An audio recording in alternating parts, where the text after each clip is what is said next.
Hey, everybody, what is going on? How is everybody doing tonight? Oh, Hamars, thank you. You said Dennis is outsmarting Porsha at every turn, which isn't hard. His mom should sue for assault. He can sue Storm for defamation. Yo, what is going on? Tattle Tells family. Listen, as you guys saw, I got off my live in a rush because remember when I said that I've had my ear to the street and I've been harassing people and I've been doing everything I can to put stuff together for you guys? Y'all, my persistence, my annoyance, my craziness, it paid off. I got a special guest and they are giving insight into the whole Porsha Storm situation and actually dropping dirt. Now, before we bring this guest on, right? I was actually talking to them for a while, trying to decide whether it should be live. Well, for a while today, right? Because they agreed to actually talk, right? And I mean, I kind of want to make it seem like I just like move mountains, but honestly, Tattle Tells, it was really you guys this time. You guys helped me swarm someone, and bullying worked. It worked, it worked, it worked. So thank you for tagging this person. Thank you for tagging us in. Thank you for making introductions. And thank you for pushing it forward, Tattle Tells, because I've really got some dirt. Remember when I said, and she's not going to be the only one. I got a few other people set up this week to actually come on. Listen. Kimmy, thank you for messaging me. But Kimmy said you got Dom. I got somebody better than Dom because Dom is Porsha's lackey. Now listen, for all you guys new just joining, so much stuff has been happening. And literally, listen, I'm just gonna give my opinion. Storm is just a pawn of Porsha. So anyway, Storm made accusations on Twitter, mostly on Twitter and on Instagram Live. On Twitter, she said that one, Dennis assaulted her. Two, she put up pictures, right? Now, I do have to tell you for journalistic integrity, a lot of people are saying that the pictures she put up are actually pictures from a previous assault, I think with the abusive boyfriend that she spoke about on the thing. So they don't even know if those pictures are current. But three, Storm herself said out of her mouth that she literally, that her and Porsha tried to get Dennis arrested in Mexico, but it didn't work. She tried, nothing will do it. It's on her Twitter. I have the screenshots. I can post them if you want, but she posted them on Twitter. I took screenshots in case she deleted them, right? Now, she also said Dennis was a child, the worst thing you can say, because he tried to talk to her when he was 18 or 19 years old. Now, I do have to say to that, right? Listen, no, but here's the thing. She said that, and I was like, okay, for someone to be a child and you're 18 or 19, you're no longer a child. So you're literally accusing them of doing something very, very sick. So maybe you should scale that back. However, right? She went on live and she was talking about the mess because people were ripping her apart. Dom came on live with her. I still have the tape if you guys want to see it. Dom came on live with her and actually said that she needs to calm it down. Because like I said, Porsha will have you out there looking stupid, but you're making super, super, super inflammatory, very serious remarks, criminal felonies. Actually, you're accusing somebody of committing multiple felonies, right? So you need to make sure that you know exactly what you're saying because this is no joke. John got on social media and tried to talk her down and made a plea for her not to do this on social media. Talk about it. Get the courts involved if you can, but this isn't the thing to do on social media. Dom was literally trying to talk her down. Now, Storm kept saying, well, fine, if Dennis don't like it, he can sue me. And I was saying, girl, you better shut up because I cannot imagine Dennis being too happy about this, right? Now, what's going on between the Storm and Dennis situation? What's going on between the Dom and Dennis situation? What's going on between Porsha, Dom, Storm, and all those things? And just to get some insight, you guys, Tattle Tells, you did it. Thank you so much. You guys always rock with me. You always will. And I was able to actually snag this guest. And they have some very important stuff to share, right? Listen, Listen. Oh, that's another thing. Thank you, Tia. Some also said that I'm not going to play the whole video because she was on there for a while, right? And just again, she's a young girl. She don't know. She don't know. She does not know. And the thing is, you would think that she would have her big cousin guiding her, right? But her timeline doesn't add up too. She said Dennis lied about throwing her 21st birthday party, right? However, the party she showed was in 2000 something, 2019, 2018. I have to look at the thing again. The point is, there was alcohol at the party. So you couldn't have a party unless you were 21. That means when Dennis threw that party, you were 22, 23. At the very least, you weren't 18, right? And you still worked for Dennis when that party happened. As a matter of fact, you didn't get let go of or quit until Porsha actually came along. Dom even said at the table in that episode preview that Porsha, what's her name, the little girl, baby Porsha Storm, didn't have a problem, right? Did not have a problem. Hold on, guys. Sorry.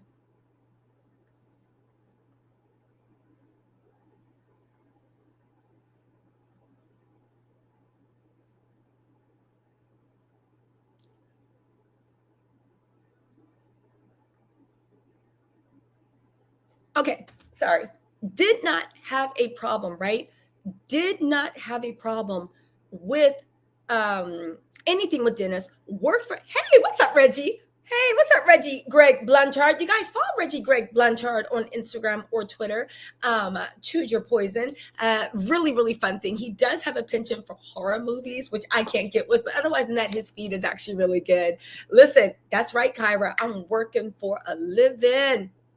But anyway, let me get into this mess, right? She didn't have a problem working there, but she had a big problem with him dating Porsha because she said that she was a a-hole. People are literally looking at her timeline saying, so which is it? Did you work there from the time you were 18 until you were after 21, and that was 3 years? Or did you only start working there when you were 21 and then quit? Because if you did start working at 21, how was he harassing you since you were 18? These are questions people are going. I literally remember, and I said I started the live late because I was sending out feelers, following up on people, harassing people back and forth. I was actually literally coordinating with my guest. I really, really was begging them to come on. I thought I was going to do something that was maybe taped sometime tomorrow, and it would be a regular sit down interview. But you guys, news moves fast. And she got back to me, and I had to bring this. All right, listen. Her altercation with her ex-girlfriend was May 21st. She posted a photo of a half-healed scar from July. Yeah, that's another thing too, right? Kimmy brings it up too. Thank you, Kimmy. Kimmy was the source on this, right? We do have to be honest. She did have an altercation with her ex-girlfriend in May 2021. She posted those photos on there. Then she posted a photo of a half-healed scar from July. Now, again, we haven't seen the footage from what happens, right? I only have what my sources are telling me, and they are my eyes and what we saw. But again, she tried to get the police involved. The police wouldn't get involved. They wouldn't even arrest him. There's no pressing charges. Now, Dom was on there trying to talk her down and talking about court. You guys, again, what do you say about people that make really disgusting claims against people with no evidence? Now, we have to see what happens next week, the actual footage and what producers show, to actually see what happened, what connect to. We see the first things, right? We see the first things. Dennis moves to the side so Mama Gina can go. Mama Gina walks by. Mama Gina's almost to the exit. Porsha goes down on her, well, reaches down because Mama Gina's 3 apples high, reaches down on her. I'm just filling this in because my guest is going to be here shortly, and you guys have to wait for my guest. She's going to, right? She reaches down, right? Then when she reached down, right? When she reaches down, Dennis goes and pushes her back, right? Porsha then goes and says, 1, 2, 3. Now, she didn't connect all 3 times, but she punched Dennis dead in his face at least 1 time, right? Dennis moves back. Then the melee starts, but the whole time Storm is right behind Porsha. Now, we know Porsha didn't give a damn about Dennis cursing Storm out. She really didn't. She was just looking for a way to funnel her anger. She was looking at a way to funnel her anger because, like I said in my previous live, right? Hey, the only one. Welcome, welcome, welcome. Like I said in my previous live, right? They literally, right? Literally have she's so mad at Dennis, and she's so mad that Dennis didn't want her. And listen, Dennis treated her like crap. I would never, ever, ever make light of that. It cannot be said enough how much Dennis actually treated her like crap. That said, right? That said, we have to call a spade about what is going on with Storm. There's something going on, and it seems like, at least to me, she's being used as somebody's puppet, if you will. It seems like to me that she is doing things that are very, very ill-advised, right?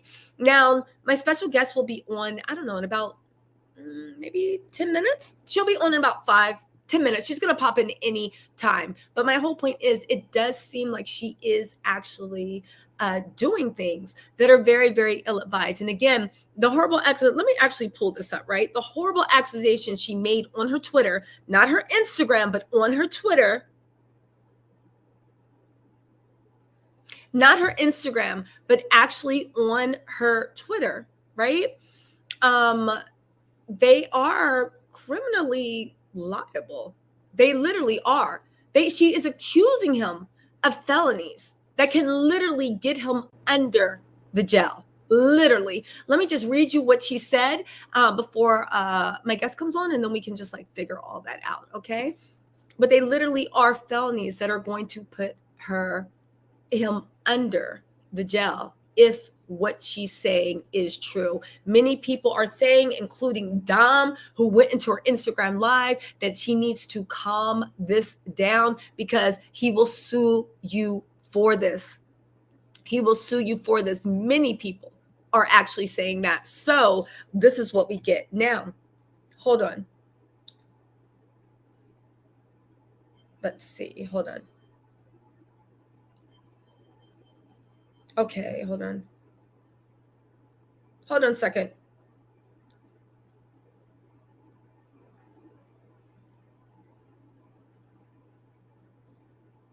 Okay, so let me get those things up. Hold on. Hold on. Where are they? Okay, here we go. Sorry, guys. I just wanted to pull these up for you.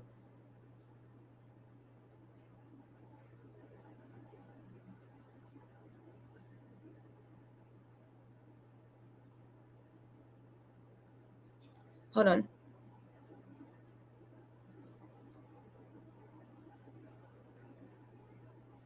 Okay, so where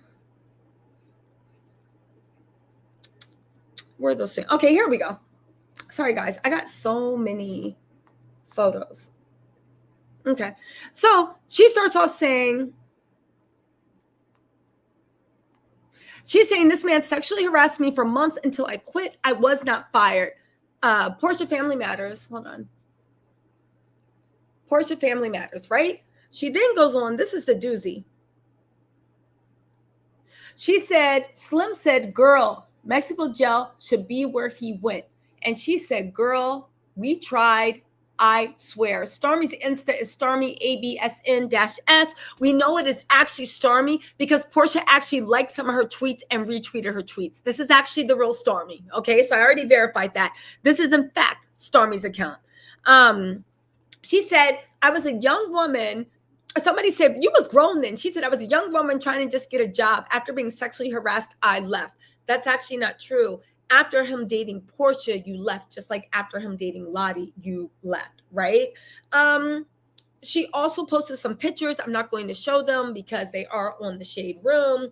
Just really quick, she posted some photos. And then she said, Dennis physically assaulted me in Mexico. I've been silent long enough. This man has sexually harassed me. And now a grown-ass 40-plus-year-old man physically assaulted me in Mexico. I'm sick of it. She then went on Instagram Live and put those same pictures up and said,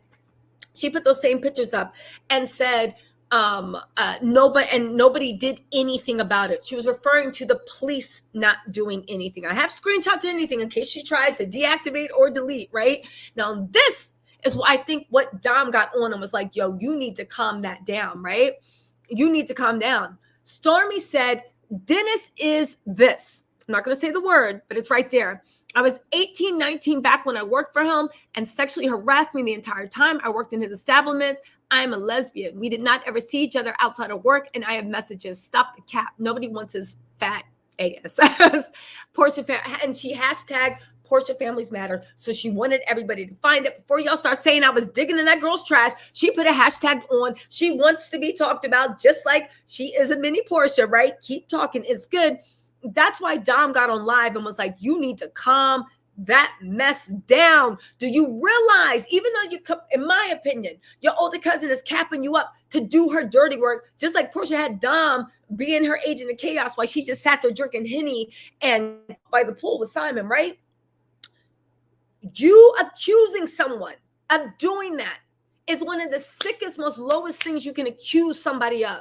The fact that you are now saying that you're saying that in relation to you and you were 18, 19 years old, do you not know what that is? Do you not know the definition of that? That's somebody underage. Never mind the legal consent, age of consent in Georgia is 16. That's no excuse because that's way too young for me. That's sick. But you were 18. 18 is the legal age of consent across all of the USA. Not only that, you said that you only quit because you were sexually harassed. You're saying this man sexually harassed you for 3 years. Maybe he did. But Dom at the table said that you had a problem with him dating Porsha and you quit because you were mad he was with Porsha. This is what Dom, Porsha's right-hand man, says, right? You said that nobody ever did anything to you. He threw you birthday parties. You said that it was in 2018 or 2019. She showed a picture on her live, right? Okay, fine. She showed a picture on her live. However, right? However, when she showed that picture on her live, I'm sorry, when you said that shit on your live and you showed that picture of you at your birthday party, the dates didn't add up. You were either over 21 and you had that birthday party while you were working there, or you weren't 18. The dates aren't adding up. So what is it? What is it? What is it? But this is why Dom was like, yo, get off social media. Stop this right now because you can't be saying that much, right? You can't be saying that much about those type of accusations about being a child. Come on now. Like, there's very few things in my life that I will never forgive a loved one if they do. And that's one of them where it's like, you are dead to me. The wolves can eat you. They can put you in 12 electric chairs and I'll be like, it's what you deserve. And I will move on. And that's one of the things where I'm like, you're dead to me. There is no blood. There is no tie. There is no loyalty. There is no love that would ever have me look over somebody doing something that atrocious. So for you to accuse somebody like that, you've opened yourself up to liability. You've opened yourself up to defamation. You've opened yourself up to a lot just because you were trying to get clout and butt kiss. Again, we'll see how this all pans out. But the more people are pulling her story apart, the more people are starting to say, what's going on? And another thing, right? And you guys, let me save this to the end because honestly, my special guest has arrived. Tattle Tells. I want you guys to join hands in a prayer circle because we did it, Joe. Y'all, you guys were the first person that even gave me this tip off. I know y'all think I'm the all-seeing eye of Horus, right? I know y'all think I'm the all-seeing eye of Horus and nothing gets past me. But I tell you what, I literally do listen to what you guys say. I listen to who you guys suggest. I listen to the names you throw out because, again, I don't know anything. Y'all be thinking I be having like all these like crazy sources. And yeah, I do have some sources, but a lot of times it actually is just plain investigation and listening to what you guys are saying. So you guys gave this person to me. You guys, not only, I've reached out 3 times to this person. The first 2 times, they ignored me. Literally ignored me. But it's cool. It's cool. It's cool. Don't, it's cool. We don't have to bring that up. But they ignored me. The 3rd time, they finally got back to me. But do you know why? Do you know why? Because y'all were tagging, y'all were harassing, y'all were swarming, and y'all did the damn thing. So you guys, with no further ado, let's bring the special guest. Are y'all ready? Are y'all ready? Can you guess who it is? Whoever said Lord Voldemort, you're not seeing heaven. You're not seeing heaven. No, it is not Lord Voldemort, right? You said it's a guest, Esther. The guest, listen, if I wanted to get Dom on here, all I need to do was bring Esther to do a electricide because Dom was feeling Esther. Woo! All right, y'all ready? Yes, the special guest is Porsha Williams. I'm joking. All right, y'all ready? Y'all ready? And here we go. Ooh. Guys, we have none other than the gorgeous, talented Miss Jamie Zeigler. Jamie, how are you, darling?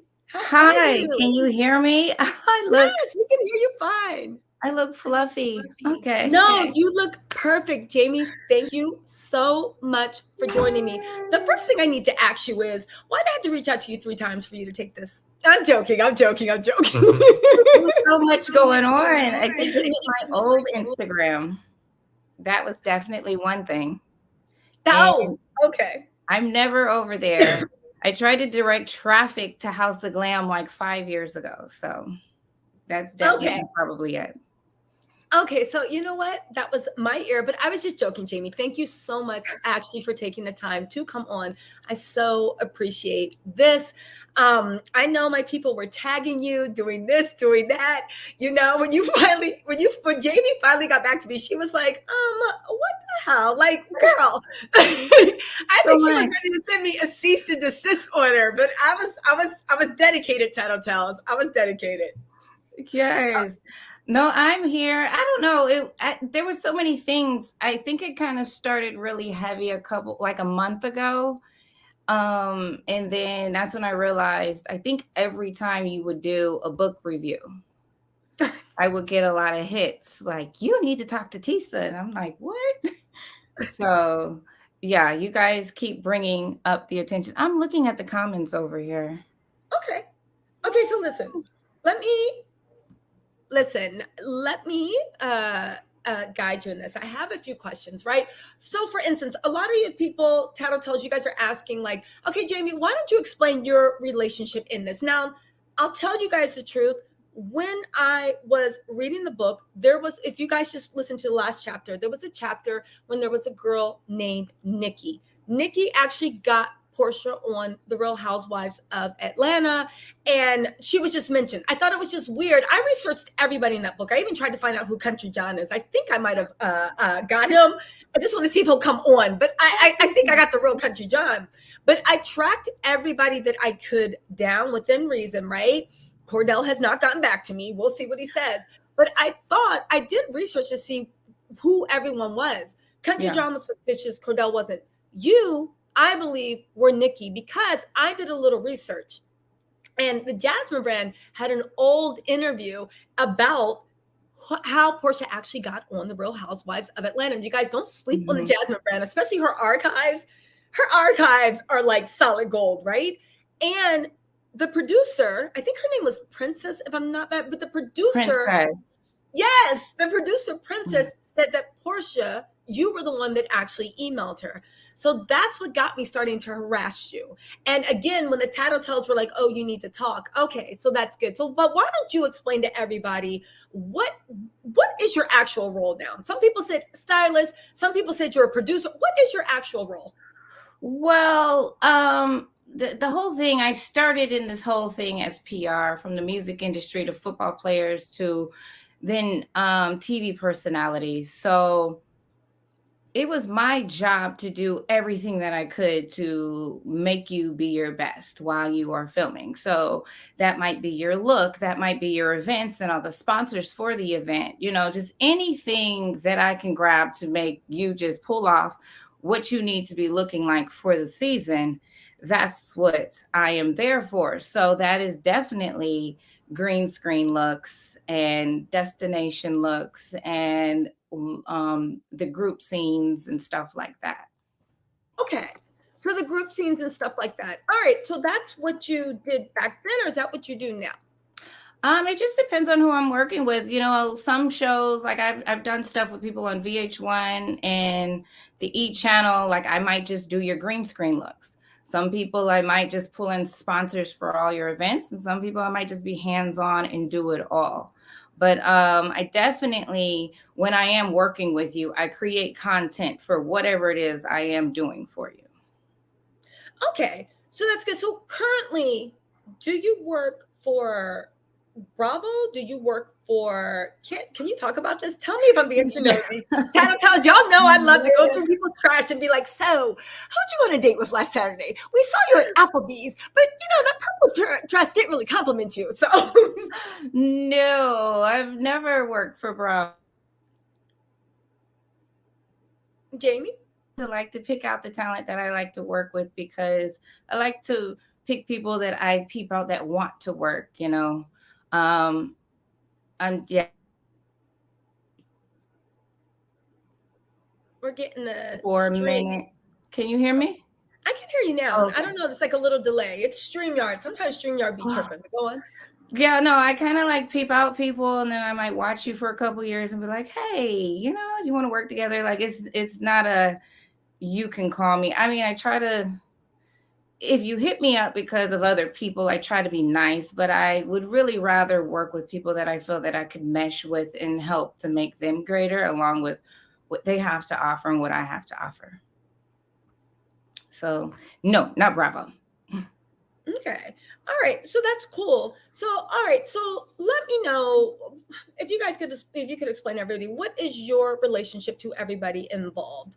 So as you know, things are going crazy with Storm, with Dom, with Porsha, and with Dennis. You know Porsha, correct? Are you the Nikki that was in the actual book? I mean, from what it sounds like from the chapters that I saw you reading, that would be me. Okay. Yeah. Yeah. I mean, from what I gather, I'm not sure why my name is Nikki, but then somebody asked you the last time, and I saw that you read something in the back. And I don't know. I guess if somebody needed to be forgotten, then maybe Country John and Nikki and Mr. Big wouldn't have nicknames, but they just should be forgotten. I don't know. So I don't really know. Okay. And what we have to let everybody know, just for fairness, what is your relationship currently with anybody I just mentioned? Do you have a relationship with them? Do you have a friendship, a relationship, casual with Porsha? Friendship? Yeah, with Porsha, with Dennis, I know you know all these people, right? Atlanta is a small circle, but with Porsha, Dennis, Storm, or Dom, do you currently have any type of friendship, relationship? I haven't talked to Porsha since we were at court, and Storm, I never really knew her by Storm, but no, I mean, as far as I know, everybody that I knew in Porsha's family, we were cool. When I see them, we're cool. Over the years, they've been cool. A lot of them call me here and there, email me, talk to me. So I never had any issues with her family. With Dennis, he did used to date my friend for a very long time. So that's how I know Dennis. Mm-hmm. And when we see each other, if you, I do the no eye contact rule. If we see each other, hey. Yeah. And if I don't see you, then I don't see you.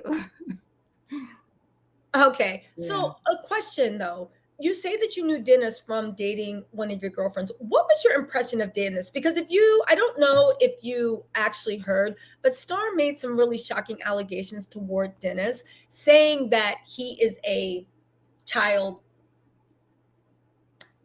We can't say it for the algorithm, but saying that he is a child. I'll hold it No, up I because thought you were saying that she was saying that he was a child. I was no, like, he was oh, saying. okay, that So makes this is what sense. she said. Hold on, let me show you. Right, listen. Okay, so I have to hold this up because I don't want to get stricken. But this is what she wrote. Dennis is a P word.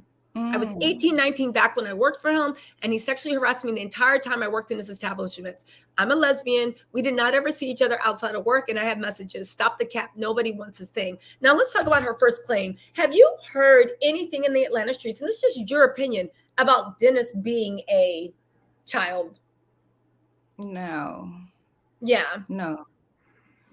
Oh, it's kind of freezing on my end. Am I still freezing? No, we don't see you freezing. Oh, okay. You're fine. Yeah, no, What? I've never heard that. I just thought you meant that she said he was a child. Like that made more sense to me than the other stuff. But no, I'd never heard that. Okay. So you literally didn't do that. What about, did you ever hear, because I've heard lots of gossip. Have you ever heard any gossip about Storm working with Dennis? Yeah, Or them having yeah. a relationship that was too close for comfort? She used to work there. I mean, basically after the fact that I was not working or friends with or whatever our friendship situation was anymore with Portia, the things that I heard at that point, like I had heard that. I mean, yeah, I don't know if it's true or not, but I did hear that back at one point. But you know, About them messing around? yeah. I mean, Okay. but I don't know. But it just Yeah, might have I been mean, I idle had heard gossip. that. Okay. Yeah. All right. So what about when it comes to the relationship between Dennis and Portia? Dennis seems to have a lot of anger. I'm sorry, Portia seems to have a lot of anger toward Dennis. But let's rewind because you were actually friends with Portia while she was with Cordell, right? And even in the casting of The Real Housewives. Um, I know I sent you a link to the book review. Did things happen the way she said it happened in the book review, as far as her not willing to get on Real Housewives of Atlanta, you dragging her to be on Real Housewives of Atlanta, and her having a charity event already, and the producers being like, oh, great, we'll tag along, and she'll being like, oh, no, I don't want to do that. Did that happen? Because it seems like she had no experience in reality TV and didn't want to do it. But a couple of my Tattle Tells, thank you again, guys, said that she was already on some wedding special where she literally got the dress and this and that. So it wasn't her first time in reality TV. But just from what you know, did that actually ring true, or were there portions that she left out of it? I don't remember Portia being on a wedding special. I know Yolanda was on a one of those wedding things. Portia did a the guy that used to do the wedding special, she did a show. He had a thing where he was doing like event planning. So he did a whole special like on a lingerie show. I think he was the one that would do say yes to the dress, but Yes, I don't recall there was a wedding special. I know that the wedding planner had like a whole video thing that she put on YouTube back in the day, but that's what I'm talking about. Okay, okay. so that's what it was. Okay, all Yeah. right. Thanks for clearing that up. So, what was from the time? Because again, tell me if I'm being too sensitive, because you can not answer anything you want, but can you kind of detail to me, because it always seems so, when I found out the whole story, right, reading it from the Jasmine brand, it seemed like you were integral in her getting on reality TV. It seems like you did a lot as a good friend, right? I mean, did you do anything more than a good friend does?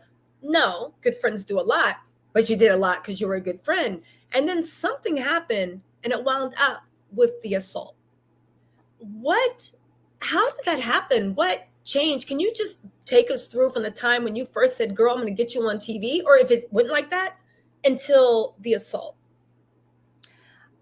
Well, that was so many years. I like that. I can say when you asked me first about the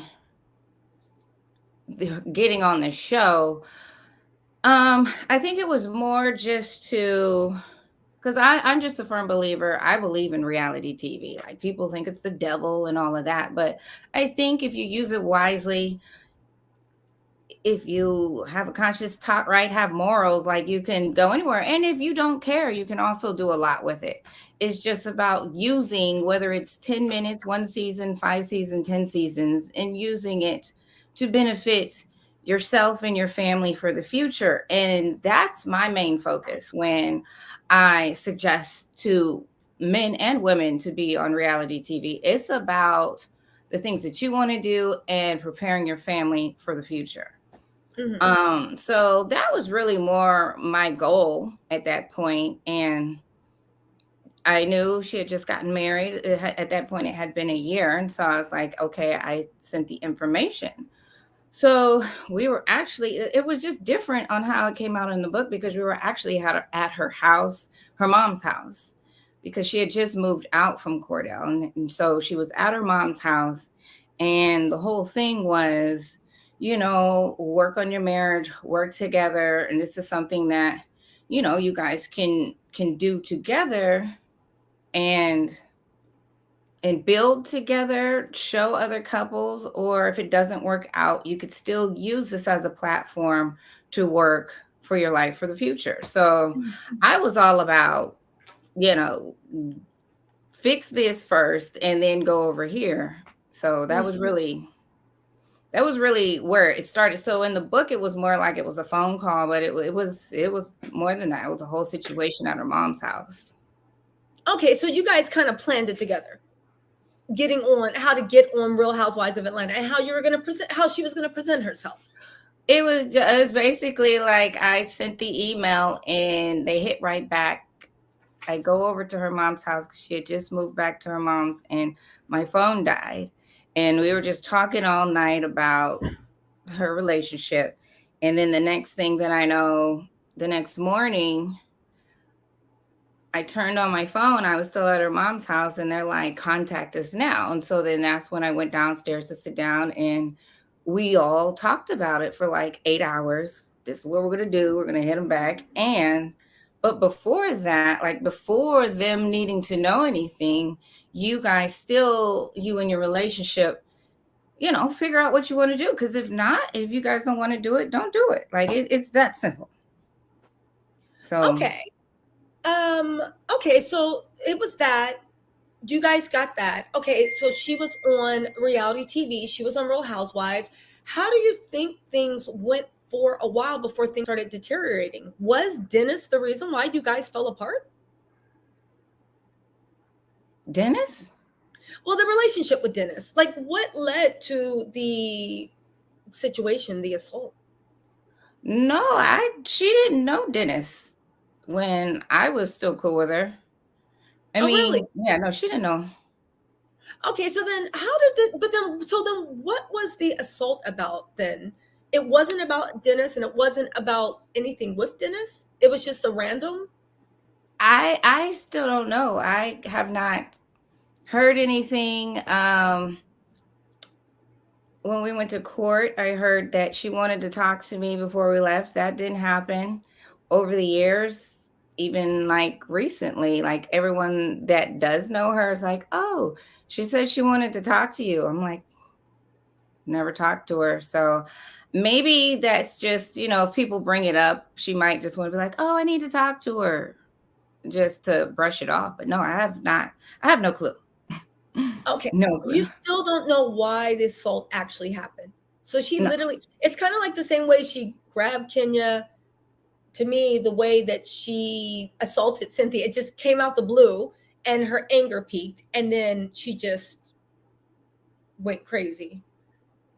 If this is too much for you, let me go. No, we Well, don't. no, I don't know why she does. I don't know. I can't answer for those either. I have no clue. I remember the Cynthia night, but I still never got the correct answer on that. So I don't. So I just want, because why have you on? People are always like, how come you didn't ask this? How come you didn't ask that? So You the real, know, and that's the thing. I wish I yeah. could give people answers about the alleyway because it just seems to always pop up, but I don't have one myself. And it sounds weird. And even the next season when people are filming, like people just don't but I don't have an answer. So let me just give my what it seems like to me. It seems like sometimes Portia has misplaced anger. I don't know if you've been watching the Porsha Family Matters. I have, right? I don't know if you've been watching it, but the last thing that just went off, to me, she has all this misplaced anger toward Dennis. She's mad that Dennis played her, mad that Dennis humiliated her, mad that, she got pregnant, she wanted to start a family, and Dennis wasn't down with it. Now, take that off the table.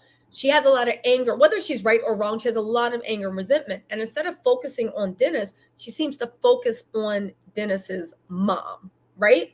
As her outlet. And even how she literally, from what I saw, looks like she actually went and either attacked or tried to attack Dennis's mom, and Dennis stepped in. That's what it looked like from the previews that they put out there. Mhm. To me, I see an analogy with someone that, I don't want to say unhinged, but someone that just has these bouts of violence that could be focused at you, but like how you said, oh, I don't know, that's why that's happened. Same thing with Cynthia, was like, I don't know why that's happened. And the same thing with Kenya. People can say Kenya was using a bullhorn, but everyone that saw that reunion was like, it wasn't that serious for her to literally grab somebody by the hair and try to drag them. So do you think there's any analogy in that from what you knew about Porsha and her temper, her being aggressive? I mean, the same things that I mean, of course, when you know somebody, you know it's happening before you guys see things on the show, but it still was happening in that order for the people that know people. So the same way you guys were watching it on TV, it happened in the same order of the people that know everybody involved. Um like you said, maybe she was putting just energy towards somewhere because she needed to release it. That's personally something that I felt that might have happened with me. That's why I just was like, I'll just charge it to the game. Okay, just never talk to me again. I'm cool with that. But I mean, I can do that. But when you continue, or what it seems like now that we don't hang out and I see things on shows or whatever, it does make people wonder. And that's what happened then when the alley happened. A lot of people that were involved in there that night either talked to hair and makeup or anybody that they knew that knew me to figure out, okay, is Jamie this person, or do I need to worry about my friend? Like they're trying to figure Mhm. out because some people there might not have known me. So whatever Mhm. was said when you go back in there, it's like, okay. So a lot of people called out through the city that night to figure out who is it. Happened. You're Yeah. right. Well, I don't know what happened, but it's still more of people trying to figure out because things had happened weeks before that. And then now this happened. So it's kind of like, is it this or maybe it's Jamie? And So I know everybody that was called was like, Jamie's not, she's not that person, but okay, so just to clarify, because for some of y'all can't follow what's going on, yeah. she's saying that. Now, tell me if I'm wrong. You're saying that you don't know. You know that she jumped on you, right?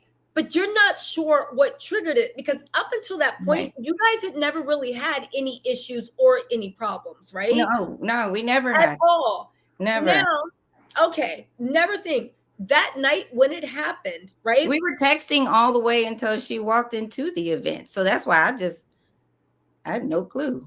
Yeah, so you were texting all the way until you walked into the event.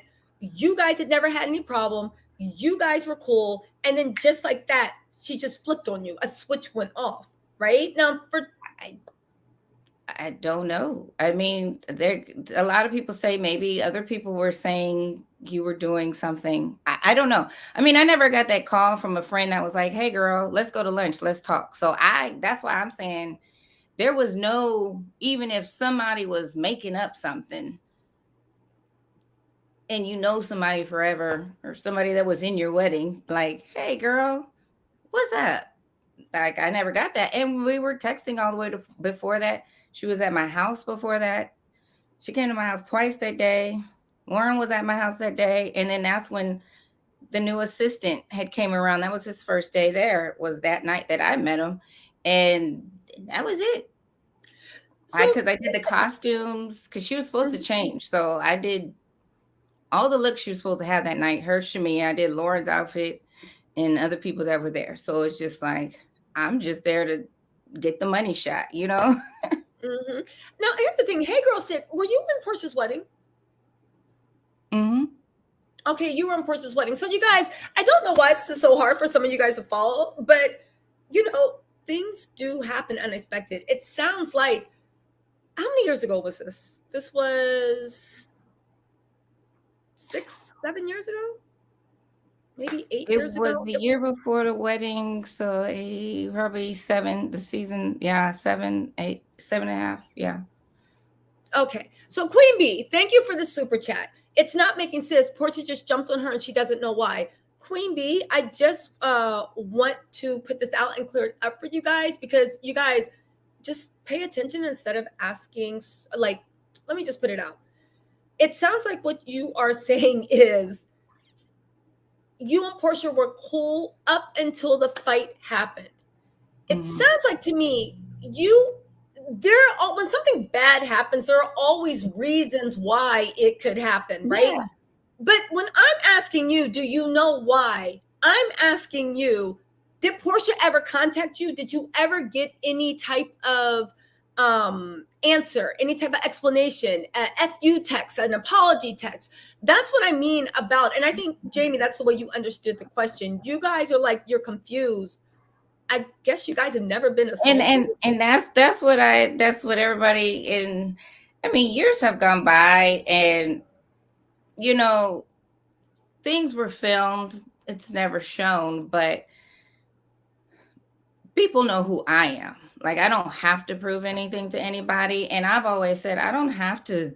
I've got pictures, videos, I've got all kinds of, I got stories. I don't have to do that. Like, people will do that to themselves, you know? So I've never really had to shoot fire with people. Okay, so I don't, basically, yeah, I that's a don't. very elegant way of saying you're going to keep it classy. You've put it behind you. You've never gotten a definitive reason why Portia did that to you. But as far as you know and your knowledge, it's nothing that you did. But did it have to do with Dennis and one of his ex-girlfriends, or what was the situation? No, there was a story that came out that I showed up with Portia's boyfriend or something, and that was not the truth. So, yeah, like, I think, I don't know if that was TMZ. I mean, it was so many things. I was an assistant, then I was working at Go Naked Hair. Like, it was so many things happening after that. But it was also because I wasn't saying anything. It wasn't me saying it, so it was whoever somewhere else saying and making up Okay. stuff. So this answered PVT's Joy. Also, Tattle Tells, this is members only, but I'm telling you guys, I have a guest here, so be respectful. If you can't be respectful, I'm going to have to remove you from the chat, whether you're What members they only or not. say? What are they No, I'm just saying? saying, just be respectful. You can ask any question you want here, but please be respectful. We have a guest in our house, and we want more guests to come. All right, let's not treat our comment section like it's the shade room comment section. Y'all, come on, don't I embarrass mean, me I out can there. be shady too and disrespectful, but no. No, but I'm just saying, you guys, we want other guests to come on. So please keep your disrespectful comments. Just ask it respectfully. There's a way to ask anything, but respectfully. But I will say, PBT Joy says, now she's lying. I remember Portia yelling, she's disrespectful. Didn't Jamie show up to that event with a guy Portia had been seeing? Jamie just answered that. No, she did not show up. Well, you know what? Answer it again. Answer it again. Did you show up at that event with a guy Portia has been seeing? No, not at all. I mean, there's more behind who she wanted to come to the event but didn't show up. But no, I was not with the guy she was seeing. Wait, what do you mean there's more behind who she wanted to come to the event but didn't show up? Well, supposedly she had invited a guest there, but I don't recall seeing Was the that guest. guest Country John? Mr. Oh, Big? I don't think Robert it was Kelly? Country John. I don't think that story would fit Country John. Okay. No. Okay. That's okay. So there was someone that she wanted to show up to the event that didn't show up, right? Now, here's another person said, why do you think Porsha yelled, she's disrespectful? I don't know. You know what? She kept saying that. She's disrespectful as, and that's all I kept hearing. And but other people told me, well, everything that you said she was yelling at you, that's what she was yelling at Cynthia before she kicked her. So I don't know. Oh, really? I don't know if it's just, sometimes those are just the go-to words. I'm not sure. But she did. She did say that. I do remember So that. she said she's disrespectful, but you said prior to Cynthia kicking, because Portia's the one that got kicked out of the Christmas party. You said she was yelling, she's disrespectful also at Cynthia.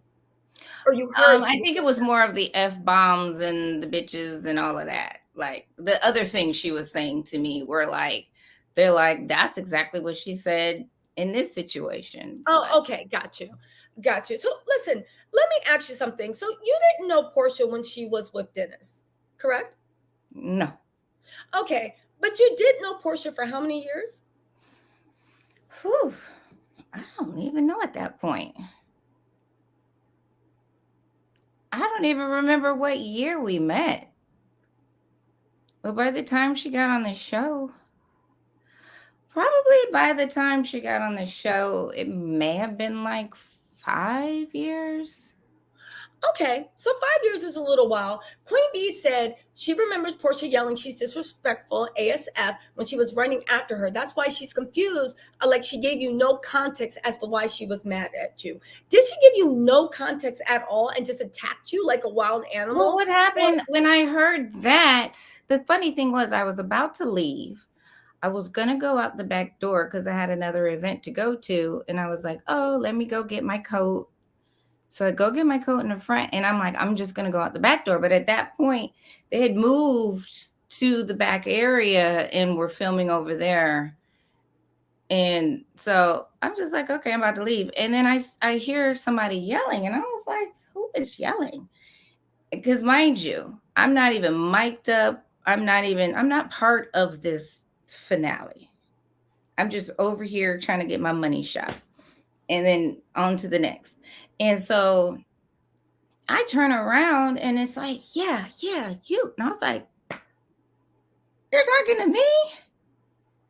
And then that's when I was like, okay.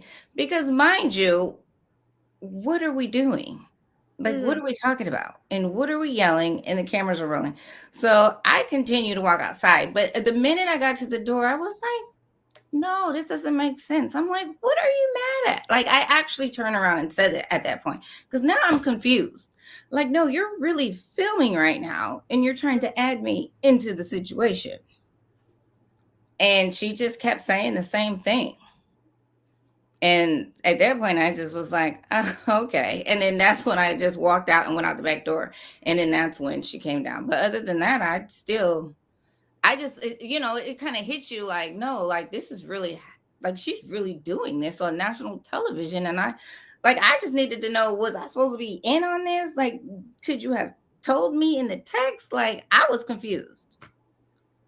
Okay, so that's shedding light. So basically, it is something like it literally was like, again, if she, in my opinion, didn't have an inclination to put her hands on people, it basically would have been like a really heated argument where somebody you think is your friend is coming at you and you're just like, what? Like, girl, calm down. Well, no, that's what I was doing. I was like this the whole time. Like, what, like, are we really doing this? And she's like yelling while I'm like, because after you run down the outside, I'm just like, what? Like, were we supposed to? And I don't know if the sarcasm, caught her off guard, but I don't know what you want me to give you right now. So Okay. I'm just like, I mean, I can tell you're a very reserved person.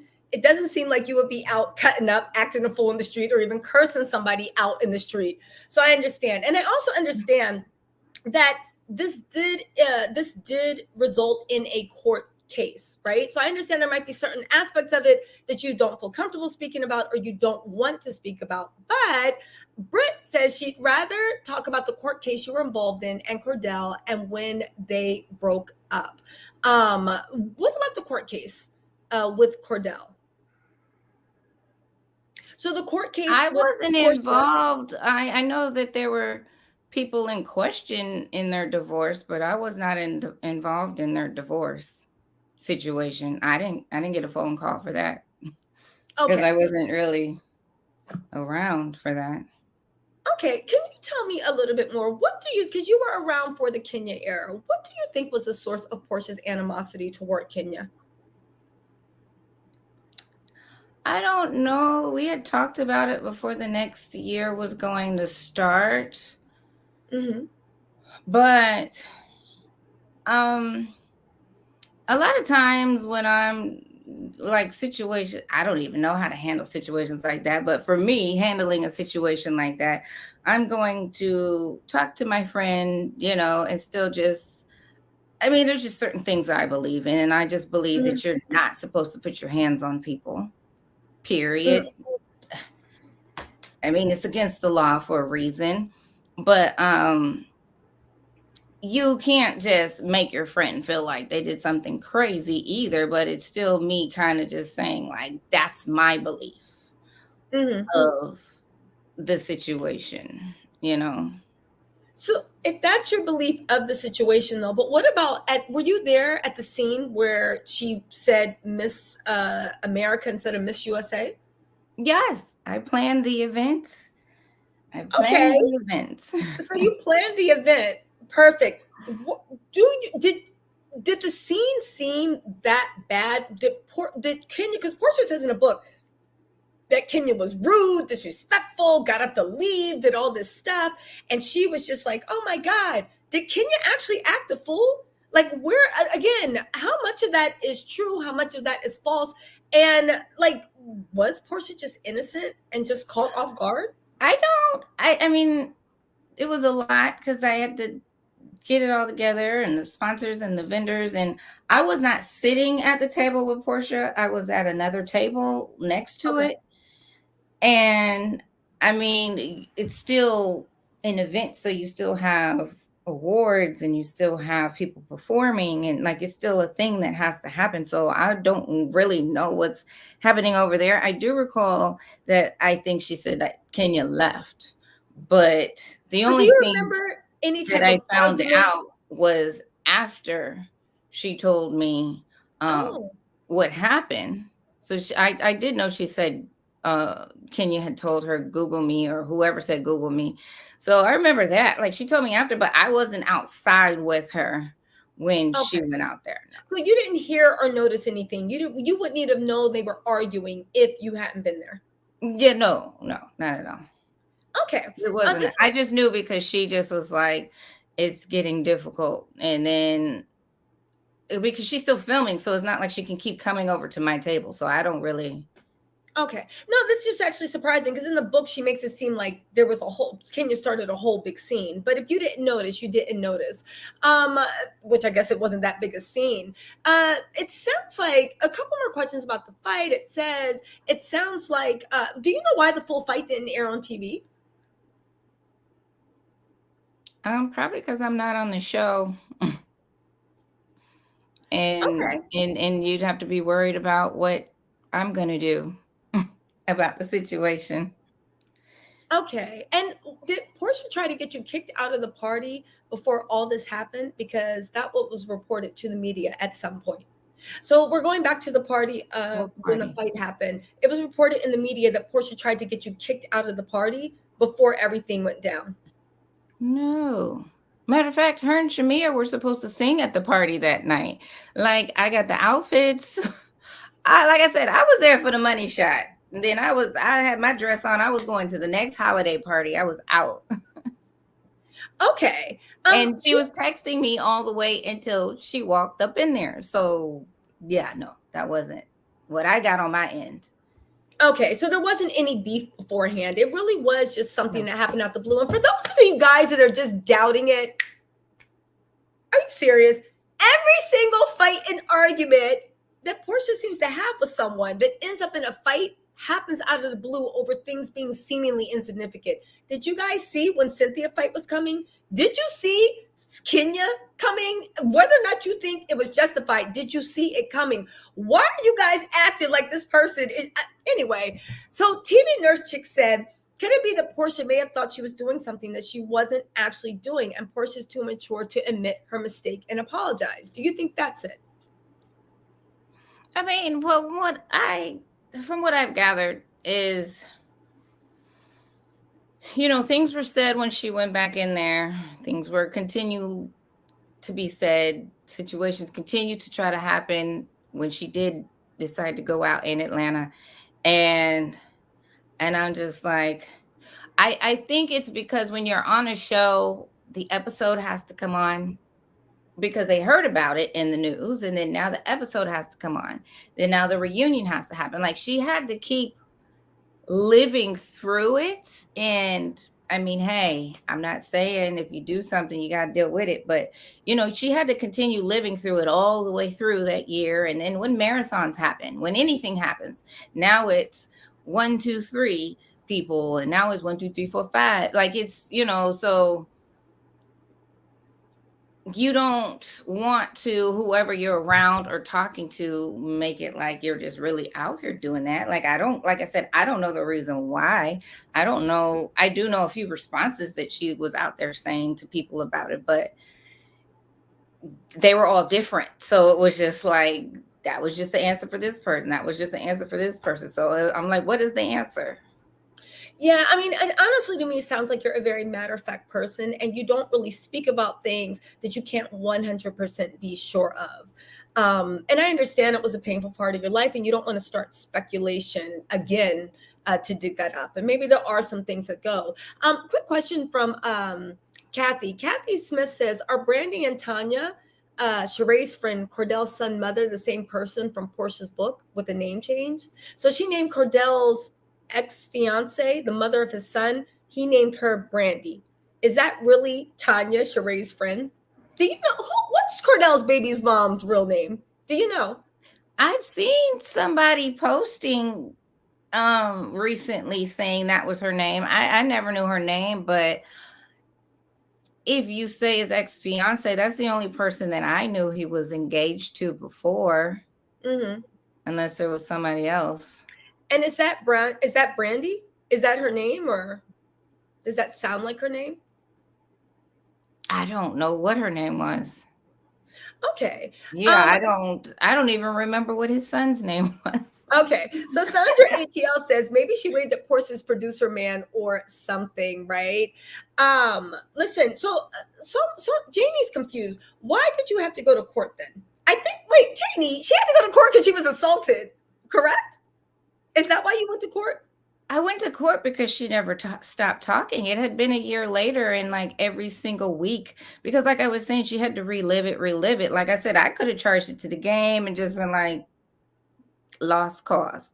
But you won't stop talking. So let me just get a paper trail. Let me just report the fact that some hands were touched. And that's all I was doing. But when you said that she, and so I didn't have a gag order. I heard that she said I had a gag order. Production was saying I didn't have a gag order on her. You could say whatever you want to say, but if you want to lie, that might be why you want to feel there's a gag order. But I didn't have a gag order. Okay, so then when you said she kept talking, where did she keep talking? Because she didn't talk to you. Just out and about. There's people I know getting texts, phone calls, people calling me saying I was out. Like I said, I think when the commercials were rolling, when she had to and then the reunion, like when every time it was coming up, even when I was out, once she tried to get me kicked out of a restaurant, she was there with people at the table that I knew, and they told me every single thing she said at the table. So at that point, I was just like, why? So you're saying that you did it. Okay, so let me just piece things together, right? It seems like you said earlier you didn't know why she did it, right?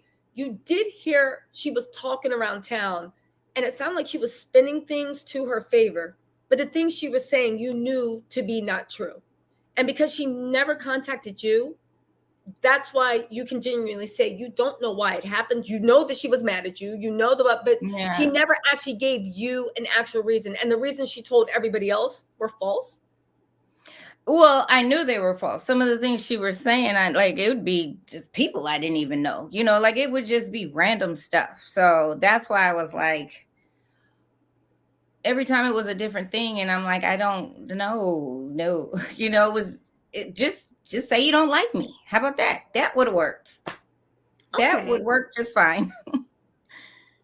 Okay. So I have a question though. So if you mentioned earlier, right? Um, you mentioned earlier that you how do I phrase this? Okay, how about this? You mentioned earlier that you were at Portia's mom's house and you guys were there for a few days. And she was married to Cordell at that point. Were Portia and Cordell having issues at that point? Like, why was she over her mom's house? She had moved out. Oh, she had moved out before she was on the Yeah. show? Yeah. She did.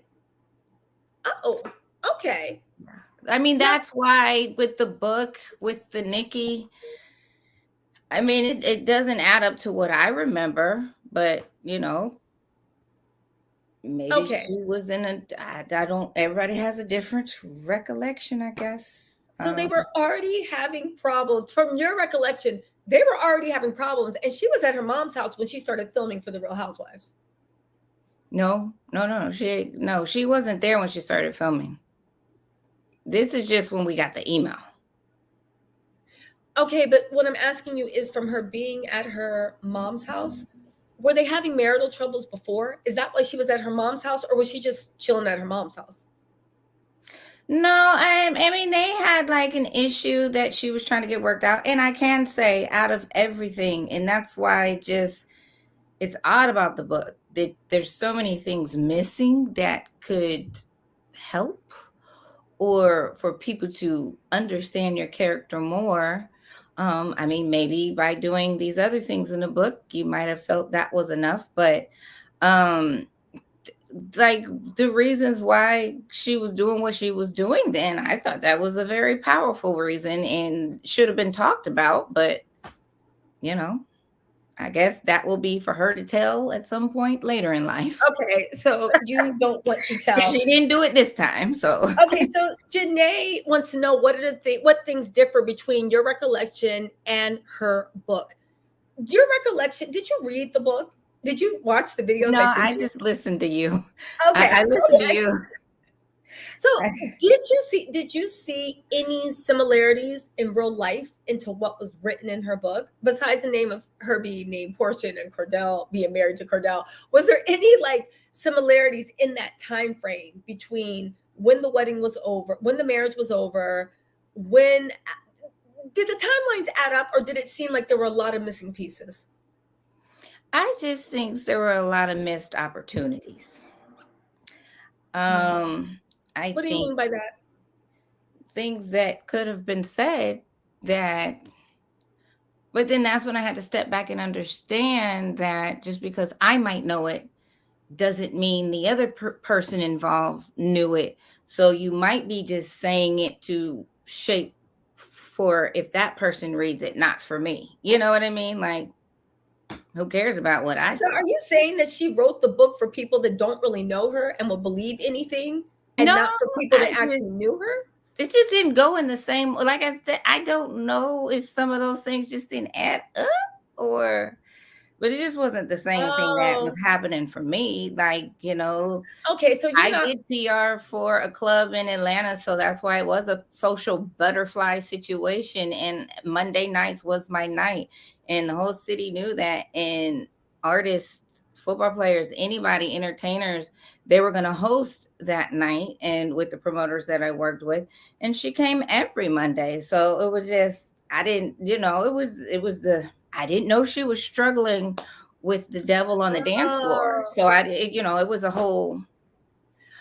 okay. I mean, that's a fair enough answer, right? Because a lot of things in that book Portia talks about as being an internal struggle. So if if that scene where she was at a nightclub with a girlfriend, the girlfriend was being social butterfly, and that was you, Porsha might have, this is a scene, if you guys don't know, in the book, Porsha said she was on the dance floor and she heard God tell her, seek out and they will come. If you build it, they will come. She heard God tell her that she needs to be a wife. So what Nikki, aka Jamie, I think is trying to say, you're not certain, like you can't speak on what her internal experiences are. You didn't Yeah, hear God on the dance floor. she might have been feeling that way and just didn't go home down the street 2 minutes. I don't know. Like, I had to be there every Monday, so you can come or you don't have to. Okay. So listen, do you know at the end? Well, you know, do you? So Kathy has a question where she says, "Do you know what happened with Kenya and Portia? What, do you think that the beginning of their whole feud actually started from that Miss American thing, or do you think that it happened later on?" From what I remember, I just think the disconnect between them happened the first time they filmed before it even got to the event. I just think that, there was a few things after listening to what she said the scene was about that they disconnected. Now, did it have to be that extreme for both of them? I don't know, but like I said, they only had to film in group scenes. They had to, that last time they had a one-on-one scene was really when it was the by Ashley. So it wasn't like you film with this lady like 4 times a year at that point, because group scenes are a thing now for the show. They didn't Okay. really used to do them that much back then.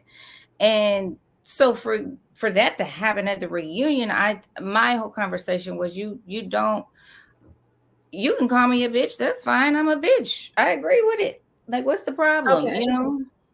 So But just to clarify, are you saying that Portia and Kenya filmed before that Miss America scene? Had they ever met, or was that their first time meeting? they had a scene before. They had a first scene because she had to invite her to the event. Okay, so there was a scene, there was a group scene that they filmed. But are there any other events that it looked like that animosity actually started at? No, I think that,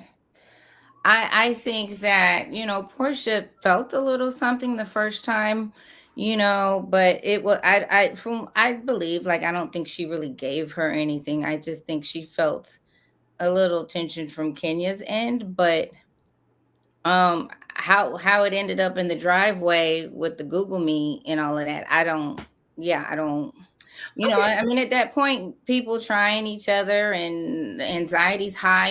You've never filmed. I don't know. I can't give excuses. I all have right, no clue. that's fine. So let's play hypothetical, right? Hypothetical. You don't know, we're just asking for a guess, right? You've known Portia in relationships, you've known her romantically, you've known her with Cordell, right? You saw her fall in love with Cordell. You saw Mhm. the marriage happen. You saw everything. You did not know you were not close with Portia, but she got with Dennis. From what you saw with how fast Portia fell for Dennis and how things fell apart, do you see a pattern, or do you see something clicking as to the way Portia is in relationships? I mean, it's hard to tell because I have a lot of friends that fall in love with just a hello. So, I mean, your friends and you're like, oh, okay. Like, when your friends have slept with someone, when they've kissed someone, like you don't have to ask. You kind of just, if you are intuitive, like, you kind of just know, and you just listen to whenever they want to tell you something. So she, she likes, so I mean, She I could falls so imagine. so it's on brand that she falls fast. I don't know about fall fast. No, because I've seen her just not be interested. I just, when this is what it looks like if you are falling fast type of situation. You know what I mean? So if Like, she it's is not, falling, so when she does start to like someone, does she move quickly? ew, It's hard to tell because it's like, you can be in a room and hear people's conversation when they're like on FaceTime, but I mean, in my mind, if I hear my homegirl, just anybody talking a certain way and it's day two, I'm just like, oh, she running game, so I don't know, are you really following or is it game? So that's why when you're a homegirl, it's not your opinion. It's only your opinion if he does you wrong and she's coming to you and saying something. Other than that, y'all do what you do. You know what I mean? Okay. So what do you have an opinion about currently what's going on with Porsha's Family Matters from the show? What do you think of the show? Have you watched it? No, I haven't watched it. I didn't Okay. watch the baby being born. Oh, you did? No. Oh, wow. I mean, Okay. I haven't really, I tell you the truth, I haven't watched Bravo in like 3 years. Come here, Panda. What do you think about what's going on with the whole Storm Dennis saga?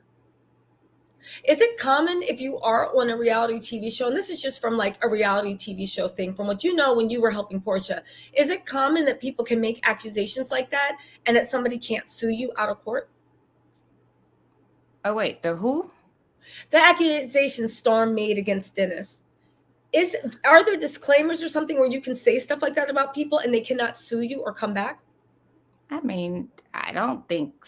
I mean, if you're living in this world and there's laws, and if it fits within something that makes sense, that's suable. I mean, I think it Okay, works. that makes You're sense. you're contracted on a show, but if it's still against the law, if someone feels that it's against the law, they can do what they want. I think at that point. Okay, so you pressed charges against Porsha. Were you actually on the show or no? I'm not a contracted person, no. Okay. Okay. No, no. All right. Another quick question. Have you ever heard anything about Simon in the streets? I have. I've heard that's the whole funny thing because the thing the real reason that you guys keep tagging me and adding me on Instagram and Twitter and everywhere. I just really wanted to, and like tonight, it was like an all-time high. I really wanted to come on here and there's just a few things that I'm just like, no, that is like people are tagging me like, well, Jamie said Porsha was violent. And I'm like, when did I say that? Like there's people tagging me all kinds of ways about what is happening with whatever she has going on. And with Simon, the main thing is I started working with Fallon to get back at Porsha. Wait, And what? yeah, a lot of people. Oh, I thought you were saying that. Oh, okay, you're saying a lot of people were accusing you. Sorry, Yeah, guys. I got happy. I was like, what? yeah. Because I just can't know anybody in Atlanta. But because I met Fallon's sister when her sister was 17. So I don't know if that made Fallon 16 or 15.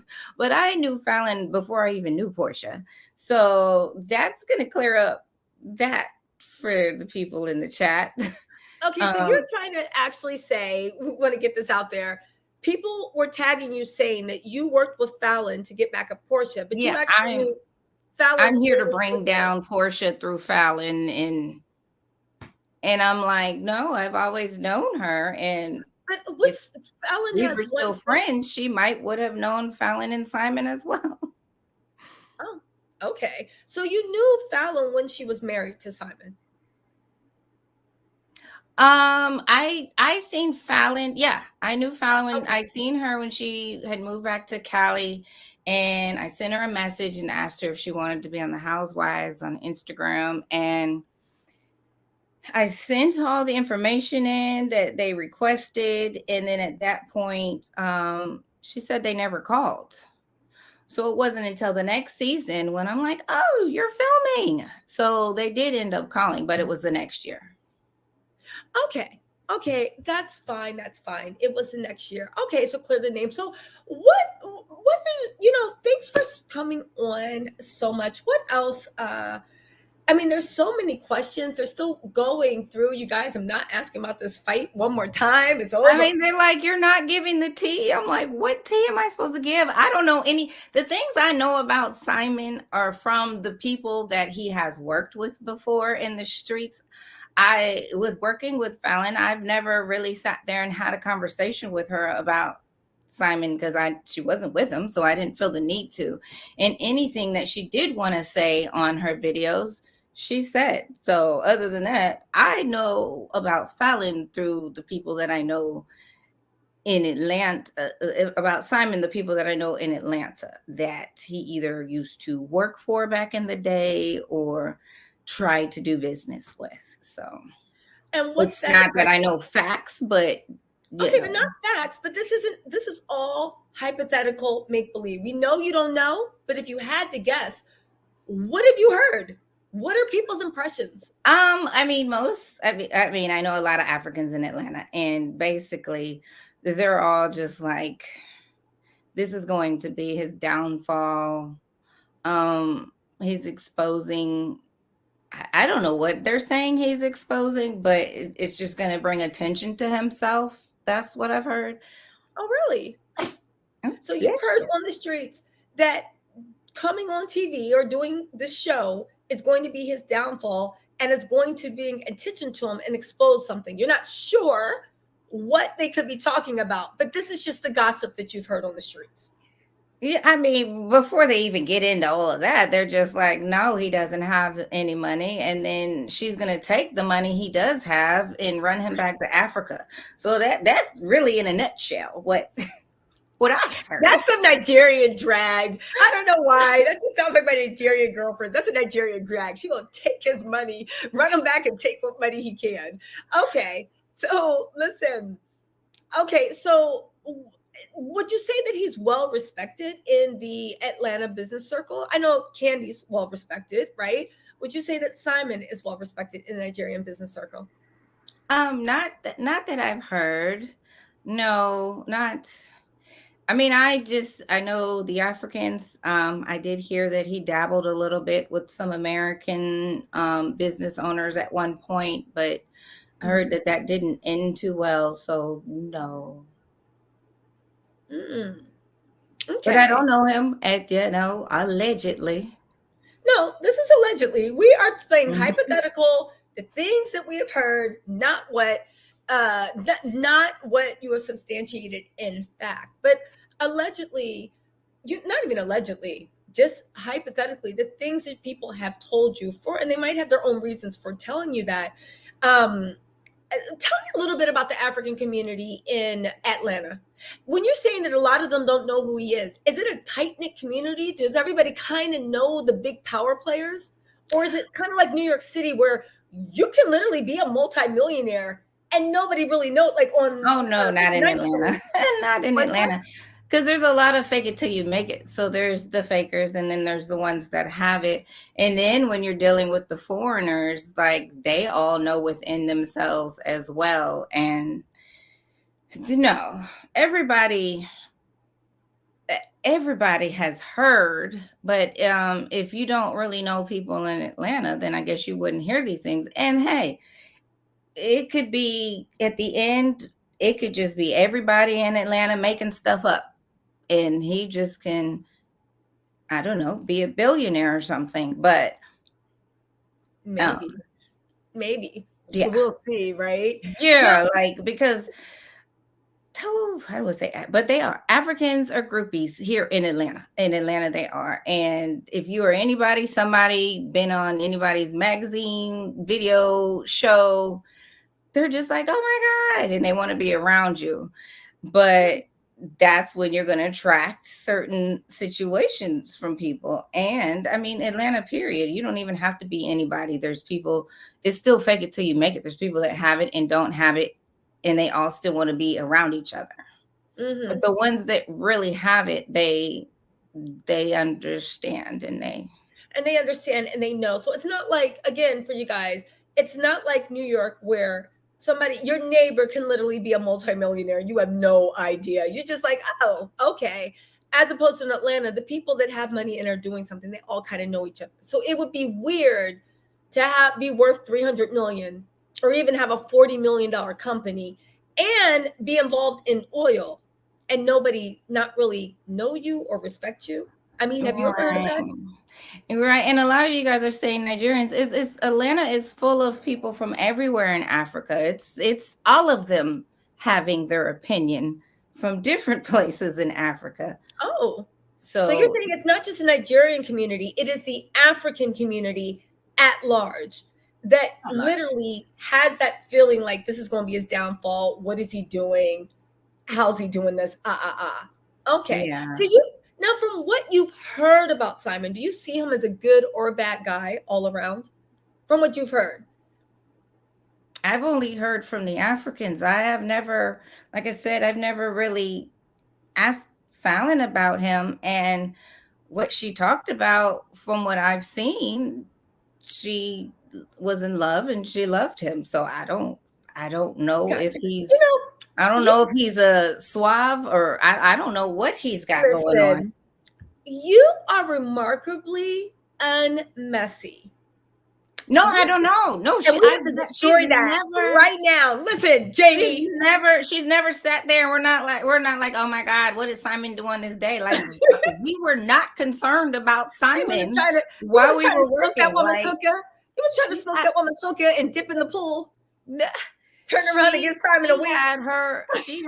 She had moved by the time she had moved on. Like she knew at certain videos, like she would say something, but it wasn't for me to be like, hey, let's talk about Simon today. You know? Okay, No. so I get it. So just to say, so you knew Fallon's, I think you said older sister, right? And when you started working with Fallon, she had already separated from Simon. Yeah. So you didn't really think it was your place to be like, so girl, let me act. I would have, but you were just like, I'm not going to ask her. Okay. So I get why you feel like you can't. You are remarkably unmessy, Jamie. Well, I did ask, are we going to talk about it? And they were like, no. And so I left it alone.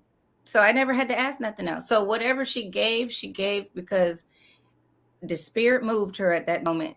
You know? Okay. No, listen, I'm going to ask some more questions. Feel free to just be like, I don't want to answer that, right? Lovable Me says, hi, Tisa. Hey, Lovable. People feel that Candy hired Jamie to get back at Porsha after the dungeon allegations, not Fallon. What do you have to say about that?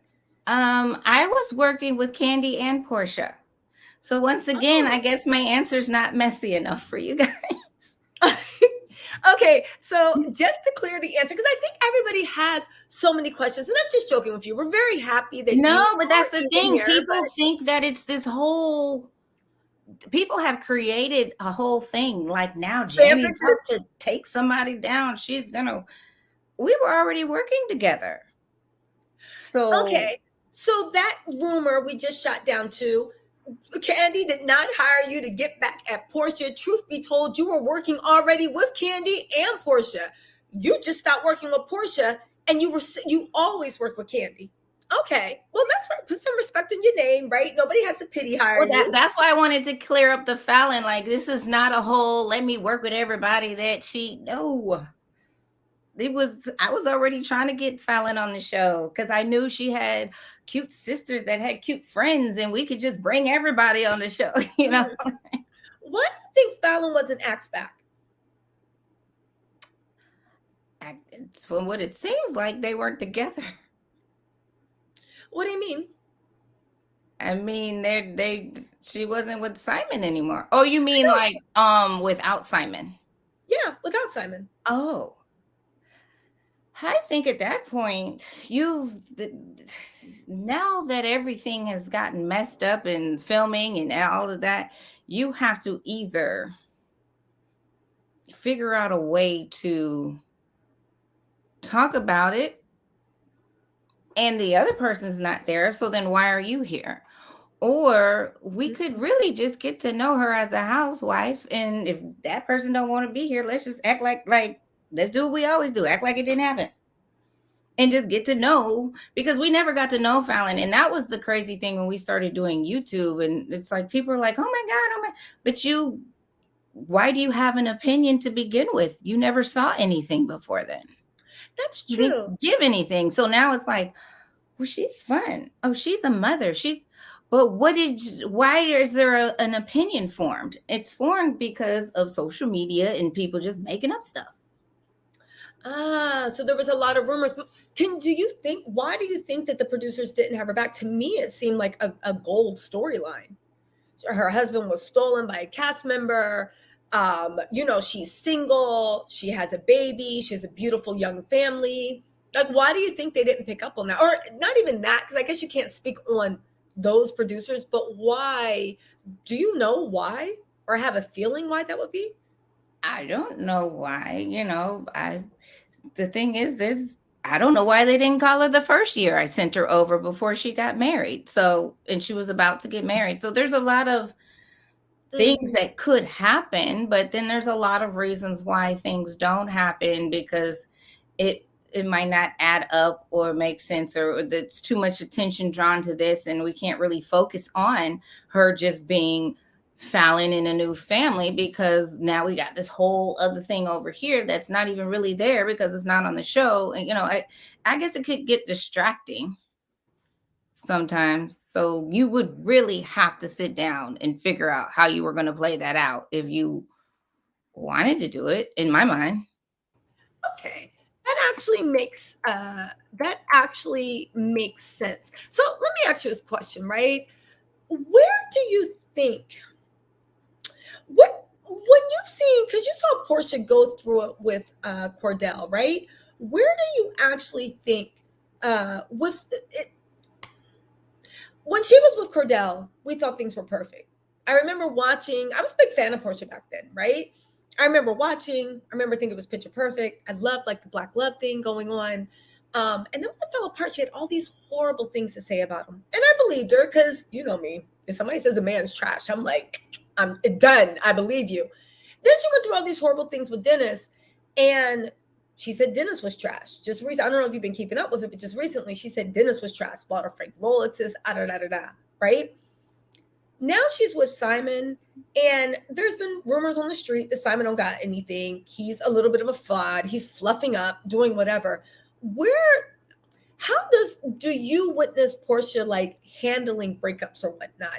If you were to guess, because some people, and this is just being hypothetical, some people guess that Simon's going to be her undoing. Some people guess that she's going to try to do the bad PR spin on Simon and say that she was a victim too.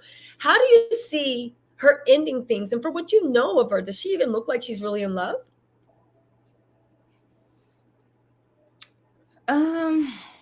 That was a lot. I think that after witnessing all of this, it has to be love. It has to be love at this point. Why do you say that at this point? I mean, but that's the thing. I don't know that there's money because I have never heard that there's money. So in my mind, it has to be love. Well, don't forget, Portia at one point thought there was money there. I don't care. Y'all can fight me in the comments. I don't care. There's no way she saw a 6-year-old man with 5 kids, a tequila problem, a tequila drinking, a cigar smoking, and said, literally, like, there's just no way. And that looked like that. It's like, you know that meme, the sugar daddy I want versus the sugar daddies that want me? She got the sugar daddy that wants her, not the sugar daddy she wants, right? So She's she a thought sugar there was, baby. yes, but she thought that there was money there. I think, my opinion, she thought there was money there. Now, at the time of this filming, I don't think she figured out there wasn't money because he was still fronting a little bit. But we see now that he's gotten the show and stuff, things have really, really slowed down. Even to the point of they claimed that they bought a house together. But apparently that took a hefty amount of his money because even the trips have slowed down, you know? So with that, when you're saying it must be love, I mean, what else could it be? Do you think that somebody would be motivated by money? I mean, that's what everybody's saying that it has to be from what's been happening online, that she had to be getting with him for money. But if there's people that hear or think that he doesn't have any, then it'd be like, maybe it really is love. Okay, maybe it is love. Do you hear rumors that Simon's a groupie type or allegedly a player? The things I've heard, I don't know if the player is the word. I mean, people entertain people but I've never heard that he was When like you a say player. entertain, what does that mean? Like he has a type. Which is, come on, we What can I do it. heard, they were allegedly it was Hmm. um skinny, like she's skinny and slim, and Oh, other, yeah, what do others, you mean, or other? Like the cars and aren't the only foreign things he likes? like others, like not not black like Oh, me. really? He likes skinny, white, and any box checked but black. Just saying. That's just what I've heard, but Well, that's just the African community in Atlanta talking, because I don't know anybody outside of the African community that knows who he is.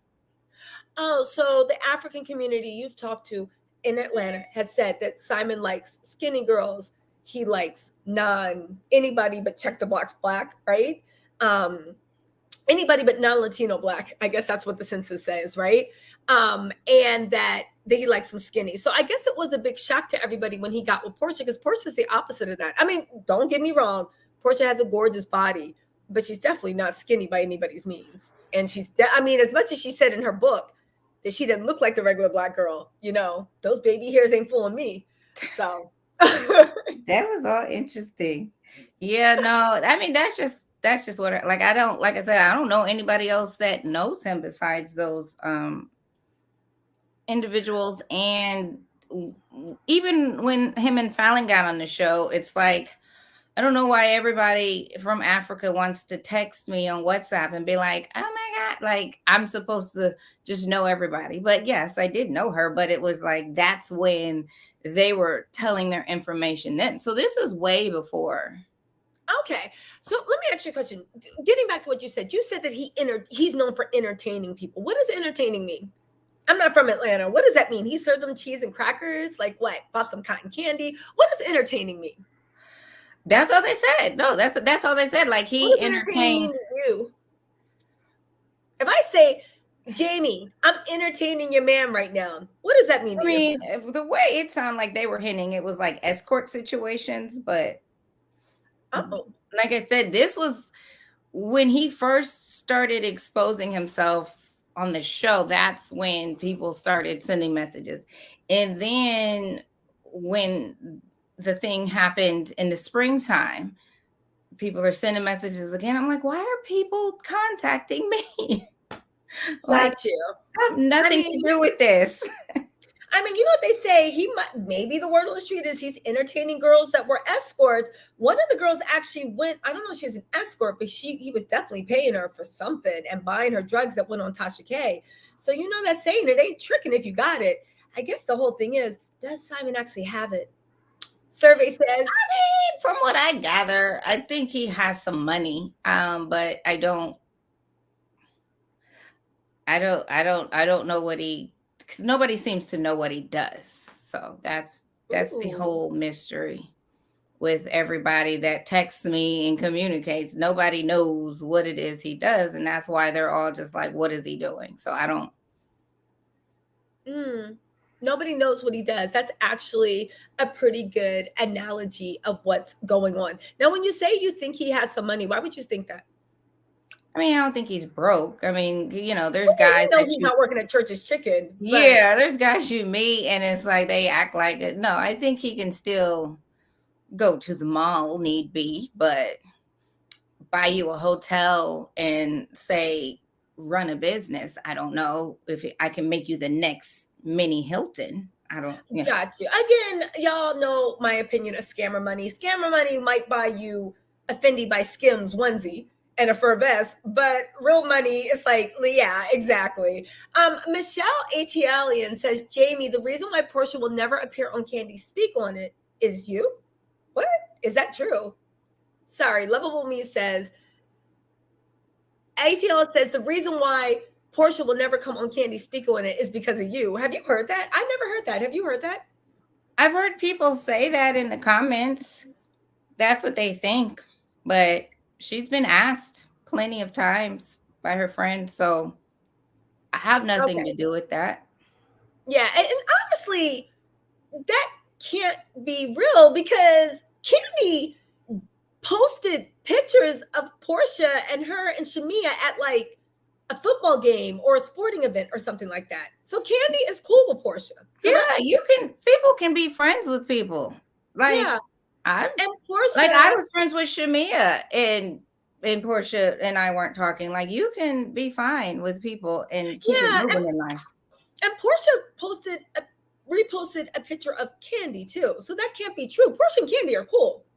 If like what y'all talking about? Okay. So anyway, Yeah. right? No, but Um, I mean, like, I don't know why she hasn't been on there, but it has nothing to do with me. I can say that. okay. Now AKA Soror Pete said, I think Simon's getting money from his friends. Do you think that maybe Simon is getting money from friends? Is that common for men to loan other men money that much? I hope so, because I was with a Nigerian that was always acting broke. You better call your friends. Like, I don't know where they do that at. Listen, okay. Do now you know people in Africa or just in the Nigerian African community? Oh, Africa. Okay, Different have you place. ever heard of Simon being involved in politics over there? In I think he was in Rwanda or Uganda. He was in Uganda. Um, he went to Nigeria. Have you ever heard of him being involved in politics at all over in Africa?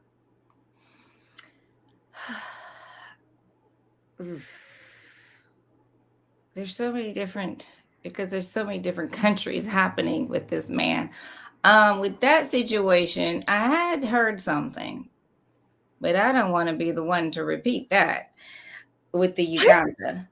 But in Africa, I heard that, I mean, in Nigeria, I heard that, the politicians really don't mess with him over there. Oh, really? Hmm. But And yeah, this the is what you Uganda listen. thing was a whole, I ain't got nothing to do with that. Okay, so you don't have anything to do with that, but from what you've heard, there's not. Now, here's the thing, right? Speak Sister, thank you for the super chat. Says, were you at Todd's birthday party? If so, what were the events surrounding Portia getting kicked out? Um, Dennis and Portia were there, and my friend was there, and I guess that was a problem. But Who's your friend? she's my friend that I've been friends with forever and a day, and Dennis had been with her forever and a day. And he was just talking to her and saying hello, and then Portia, I guess, didn't like that. But me, if I saw something like that, I'd be like, "Hey, babe, who's this? My name's Portia." Like I would introduce myself, but Okay. that's really not how it went down. But this is weird because on the show, Portia said that Dennis had talked to her about all his old girls and they were at peace. She licked the tattoos. So why was she upset about this friend? I think she had just found out about her. She had just found Oh, out about her, and so um I think it was just all fresh, but still, she has nothing to do with what you would want to discuss with your man. That's how I always look at things. Like, you need to talk to your man. You know what I okay. mean? Like, if you want to know, or if he's talking, or you don't even know what he's saying right now. You know what I mean? Hmm. And how are you supposedly supposed to know who this is? We know you know who she is now, but you're letting everybody know that you know who she is instead of coming up and be like, "Hey, who's this?" You know what I mean? Like, No, I can definitely tell you are on the keep it classy train. You're at a public event, you're at a work event. You see right, another I'm woman. working. Yeah, you see another woman. She's you think that her and your man are being too friendly. And instead of just approaching it like an adult and being like, oh, who is this? She It was jumps on it. really like 3 seconds. Was it really? It was really 3 seconds had happened. And then that's when I just was talking so fast. I just was like, "You need to move. You have to take your son to school. Just because she has nothing to live for doesn't mean she has to take you down." Like, I was talking so fast, like, go this way, because the thing is, you don't know who you're running up on right now. She Oh, has a child that she takes to school every single morning. If she decided to want to engage in what you wanted to do, we don't know what would happen. And now True. who's going to take your son to school in the morning? And so I had to talk so fast to talk her down, to push her out to where, Your friend. no, don't let this person Mm. mess up your whole tomorrow. You I you mean, get that what I'm was, saying? you know And what, we just moved on to where we were walking and kept it moving. Jimmy, you seem like a really good friend to have. I know we like to keep it messy on this channel, but you need that friend that's just like disengaged. You got this, you got that. Because I guess you knew Porsha enough to know where it was going to go, and you were just Well, no, disengaged. I knew my friend enough to know Oh, where okay, you knew your she was. friend enough to know, like, girl, because when she, Little okay, OG so baby gangster was going to come out, and it's like, no, she needs to sit down. I mean, people are always saying that Portia just got until jumping on the right one. I mean, again, to me, it sounds believable from a character profile in the fact of we saw what Portia, in my opinion, what she did to Fallon, what she did to this, what she did to that. It makes perfect sense to me that she would jump on another woman because you think everyone's being as slimy as you. You know, you the person, somebody leaves to go get like more water at the dinner party and you're rubbing their husband's feet. So you assume when you leave the room, everybody's rubbing your husband's feet. So I could see why she gets so like angry and jealous because she's literally projecting what she's capable of and her mind is running through, you know? And So that might be. those are things that I hear, and it's just, it's just hard to. It's like you don't want to believe it, but then it's just like, dang. So you were rushing her out the door, right? Like, come on, we gotta go, we gotta go, we gotta go, right? No, we were just walking to another area, and while we were walking, that's when they stopped and they started talking, and then the 3 seconds and run up. So I'm like continuing, we're going over here. Like I just was saying it really fast while someone's on my back, So then, and I'm just talking like, don't waste it on this person, basically. Like she ain't worth it. okay, so that's cool. But when you pushed her away, how did you guys get separated? And why did Portia choose you instead of your girlfriend? Did your girlfriend leave before you did, or? No, she wasn't trying to fight me. That's the Oh, thing. I don't know how the next day after the party, it was a me situation. I had nothing to do with it again. wait a second. Let me just clarify, because this is what the comments would say. Todd's party, was that the night that you and Portia fought? No, that's a Oh, whole like 3 years later. okay. All right. So the night No, of Todd's party was not the night that you guys fought. it had It nothing was to do with years me. in between. It Okay. was my friend, and it had nothing to do with me at all. Okay. So you guys have the timeline wrong. She did not. No, they know. They're talking about Todd's party, but I'm just telling y'all it had nothing to do with me. From whatever they heard, it was because when you watch the episode, it was Jamie, and how did Jamie end up being the topic of conversation when I had nothing to do with it? It's like I'm it's like confused. she didn't want to bring up the other woman because then it would look like I was trying to fight another woman over my man. So that's all I could guess, but it had nothing to do with me.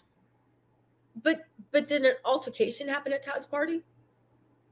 She was trying to get to the girl, my homegirl.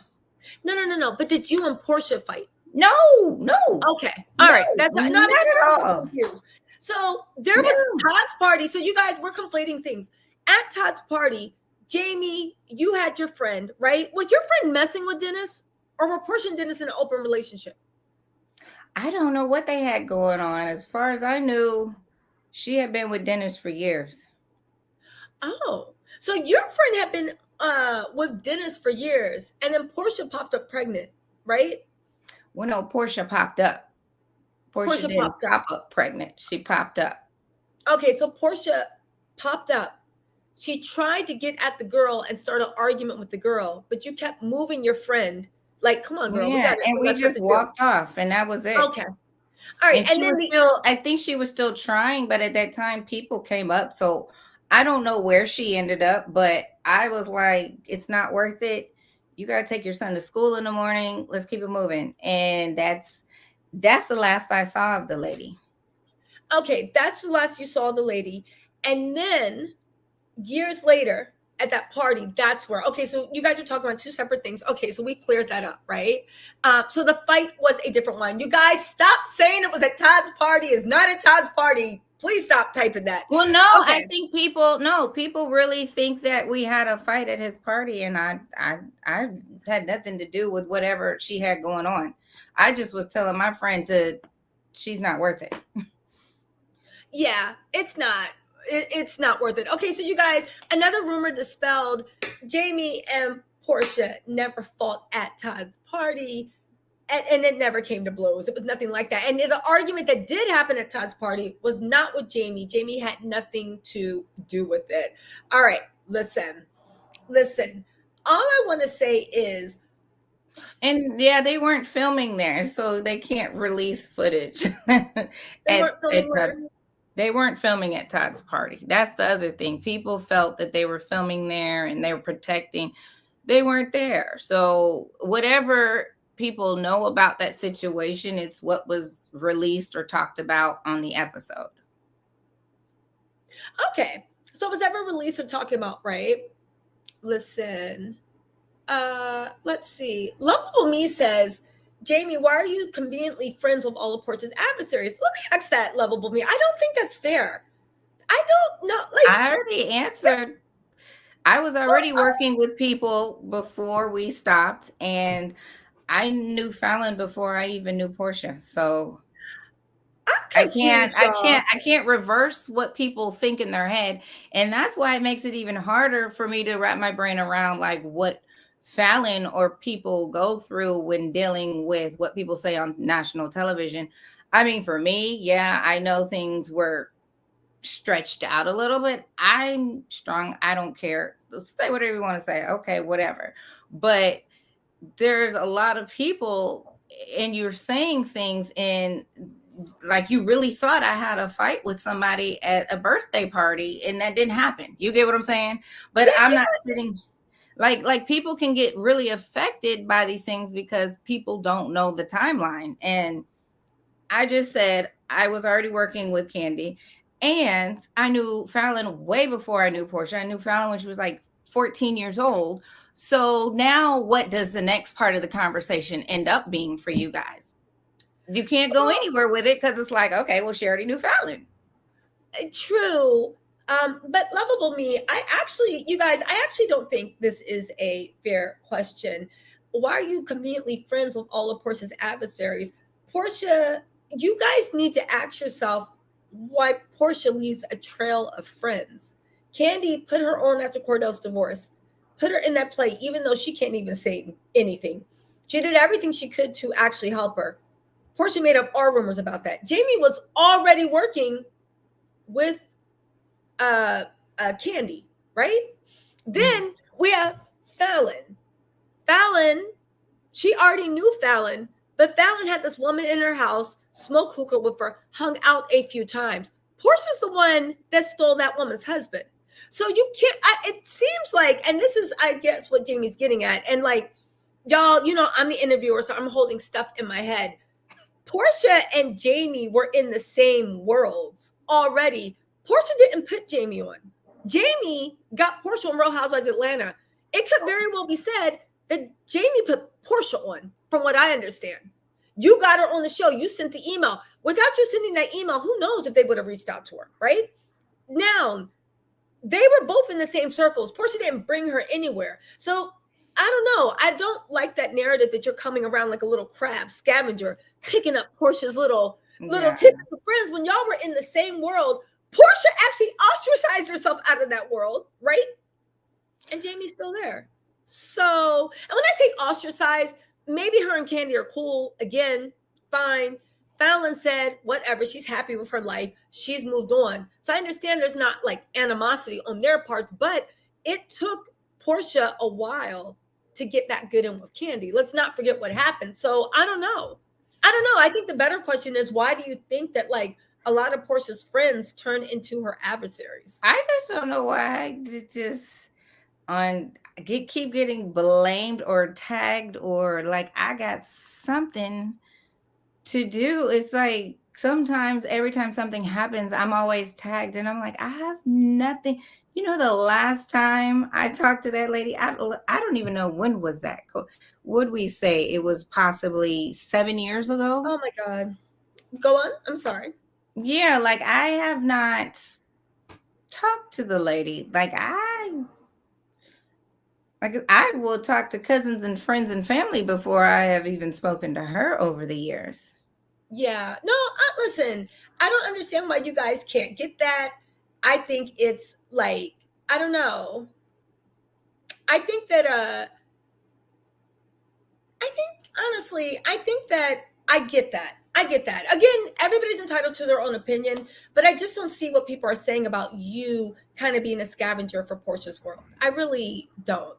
But again, I see why you wanted to come on here. You wanted to clear up a few discrepancies, a lot of rumors that were floating around. Yeah, And I think it's just more of everybody feeling like I'm just here to know. Like I already knew Fallon, I was already working with Candy, like, and then the situations in the book, I just saw them differently. But what she has going on in her current day, in her current life, and on her current show, that's on her. I have no clue. okay, all Yeah, right. like more power to her. Like I have seen Dennis, I've hung with Dennis, I've been around him plenty of times. I understand Dennis and his character. I understand her and her character. But I don't, and I know her whole family that's filming. I have no clue about Simon at all. Tell us about Portia's character. What do you think about that? I just, like I said in the beginning of this conversation, that I think reality TV is perfect for anybody that wants to be involved, but you definitely have to be ready for it and you definitely have to be willing. And even if things happen, you can take them as learning experiences, grow, and still help others. And you're also helping yourself. Like you're still understanding yourself because you might not know in the beginning. Because they say Mhm. people don't understand themselves till they're like 60 years old. So, no, nothing is going to happen. But I think that I think, oh, my dog is crazy. Sorry. Oh, how cute. Let's see the I did doggy. nothing to him. What's his name? Panda. I Oh my God, so cute. He's Oh, asleep, child. He bad. oh. I'm moving. But I think that I just think that I really think that people should keep it real on reality TV. And when I say that, I tell that to everybody that I work with. Doesn't mean you have to give everything at one time, but I definitely think that you should tell the truth because it could come back. Anything can come back, and I don't know what's a lie and what's real, and because it's been so many years, I just know the things that didn't add up for me, that how I was being portrayed in the book, like that was not me at all. Like I was a PR person at the club, and that's why I was there. I'm not just a Okay. social butterfly hanging out, you know what I mean? Like, You know, so I have a question though. When you're saying like keep it real, from what you remember of Portia, does she is where we see Portia family's values, is that a fair representation of her personality? Like does she seem like she's being more authentic to her true self on Portia family values? Or do you think the Real Housewives of Atlanta it was a more authentic version of her? I've never seen her on her show, but Okay. I've seen her on, like I said, I haven't really watched Bravo, like I said, in like 3 years. Like when I have to do when I'm editing some of the shows that I do, I'm just picking parts. I'm not actually watching Okay. the whole episode, because even when I learned, because once I stopped doing events on the show, I kind of stopped watching it. That's really why I was watching it. Okay, I'm doing green screens, I'm doing events. Like, let me see my work come to magic in front of like 3 million viewers, and that's back when they had 3 million. Like, ooh, this is exciting.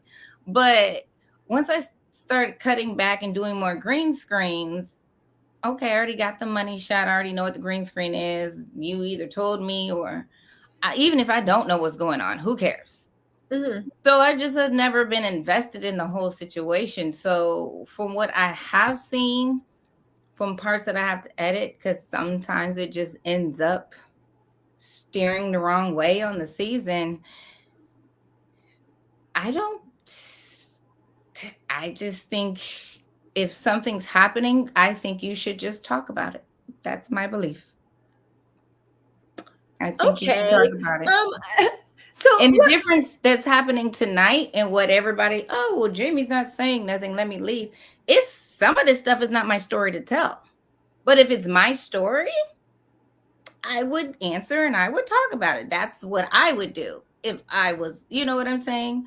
So that's what I feel that, like, even if you don't want to do it that scene, pick a scene, like, talk about it some type of way, whether you want to admit it or not, or just whatever the case may, whatever the story is, you know?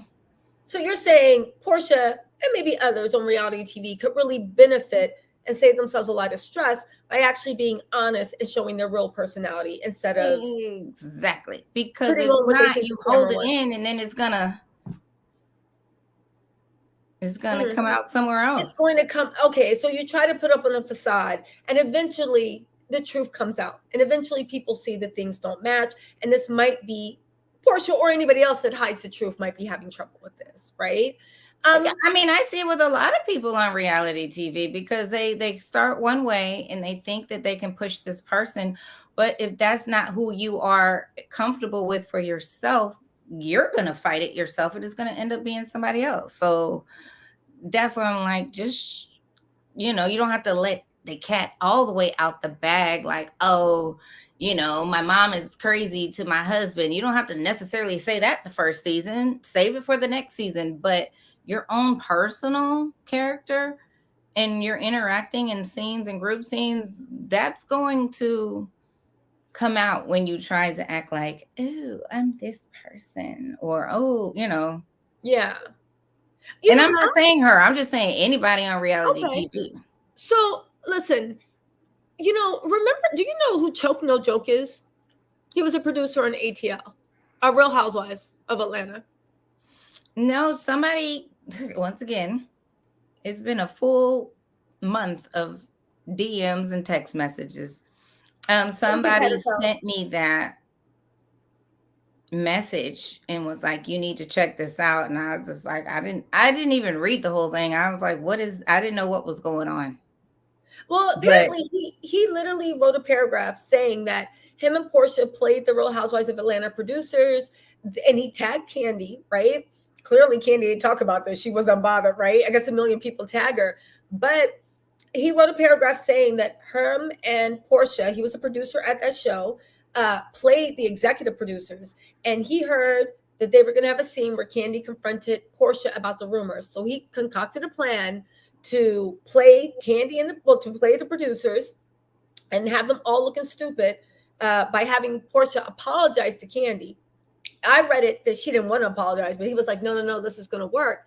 And from that, they played the producers, and because they always have Porsha crying, blah blah blah blah blah. but So I'm confused though, but how so, because remember, Candy had text messages that she presented to everybody. mhm. So this was the next season when we came up with the plan to say sorry. Yeah. So the scene was Kenya's wedding. I'm not sure what season it was, but Kenya had a fake wedding, and Porsha pulled Candy aside and said, "Girl, I apologize." Blah blah blah blah blah. And then she was like, I know you're not ready to talk about now, but that's it. And he said by having Porsha apologize, from what I read, it didn't sound like that was her true intention. She only apologized because it was his plan. When she apologized, that diffused the situation with Candy. Well, that's why I'm confused. Like, how was this a master plan when there were already messages that this is what you said and this is what was going on, and then now you just are like, okay, sorry. So like that, like how, why was this a big, like how did this end up being, it saved what, the season? I listen. Because I it's don't know. like I don't listen. you I heard say, say the master plan was stupid. An apology. What I got from it was Porsha ain't apologized out of her heart. A producer actually gave her a game plan to apologize and how to approach it to outsmart the producers, because he felt like the executive producers were setting Porsha up. So Porsha, at the instruction of Choke No Joke, went and apologized. Choke No Joke was on the internet laughing about how he played the producers, and he also Well, tagged. right. Like, why do you feel that you need to, like, how is this is a whole nother season? Like, that's what I'm saying. Like, how is this a big thing? And why was that a big thing for him to say? That was, I don't know. I wanted your thoughts on it because I actually didn't understand it either. I was like, is he trying to hurt Porsha or pump her up? Yeah, because we already know that she said whatever she said. She had proof. She presented the proof, and then the reunion happened. Well, so it's just kind of like, what are we? So you're just saying sorry, but how was he creating a scene for something that, if you want to be here, it seems like you basically need to say sorry. She had no choice. Like, what was he creating? I guess that's what I'm confused about. So when they sent me the message, that's why I was like, what is he exposing? Like, what is he exposing? good point. What is he exposing? Now, Merkaba wants to know, why did Porsha attack you at the Christmas party when she chased you in the alley? I will answer this, Merkaba. It seems like people are just jumping into the middle of the chat, but we're always happy to answer.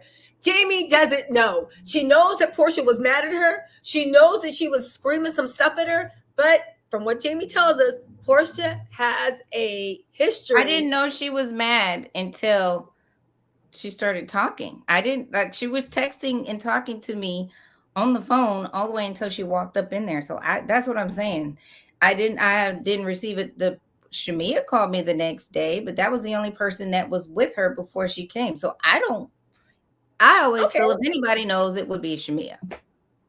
So maybe you guys need to ask Shamia and Porsha why it happened, because according to Jamie, they were cool texting up until the party. They were cool in the party. It was only at the very end when she approached her when Jamie was leaving and was like, And Jamie, it sounds like you thought it was just a regular argument, right? And you were like, I'm not doing this here. Well, no, it's not a regular argument, because what are we arguing about? What are we? No, when I say regular argument, I mean something that's not. Oh no! When I was facing the other way, I thought it was a scene. I thought she was talking to a cast member, and I'm just like, oh, there's another fight. But I'm like getting my coat on and walking out, and then when I turned around, yay! I was like, oh, she's talking to me. So that was it. So I didn't. Other than that, I thought it was a scene, like her talking to cast members. You thought it was a scene, her talking to cast members. You didn't quite know what was going on. And after that, Porsha never reached out to you. You never contacted Porsha, and you guys just played it out in the court systems. And for all of y'all sitting there acting stupid, who's going to talk to someone that jumped on them and be like, I just want to know why you did it? You guys, can you stop living in La La Land? Yeah, but if you're friends with somebody like, oh, Tisa, you're my bestie, and I'm like, girl, can we go to lunch? And if you're that and you don't want to see somebody that bad, Tisa, when are you done with work? Call me. We need to talk. Like, there was, I didn't receive anything that should have been alarming in our friendship. So maybe whatever threw you guys apart actually happened at the party that night. Do you think there's something you weren't aware of? That's what I'm saying. I don't know. I mean, I have wrapped my brain around a few things that it could be, but even when you do that, that's still not a reason. You know? Yeah. I'm like, Lauren was pregnant. Maybe you were jealous. No, that's not a reason. You know, the brat just got hired to Dish Nation. No, that's not a reason. Like, I don't know when people feel like the world is crashing down. So I can't make up a reason why anybody would do anything. I just can't but still, there's no reason why you should put your hands on somebody. But I mean, I agree.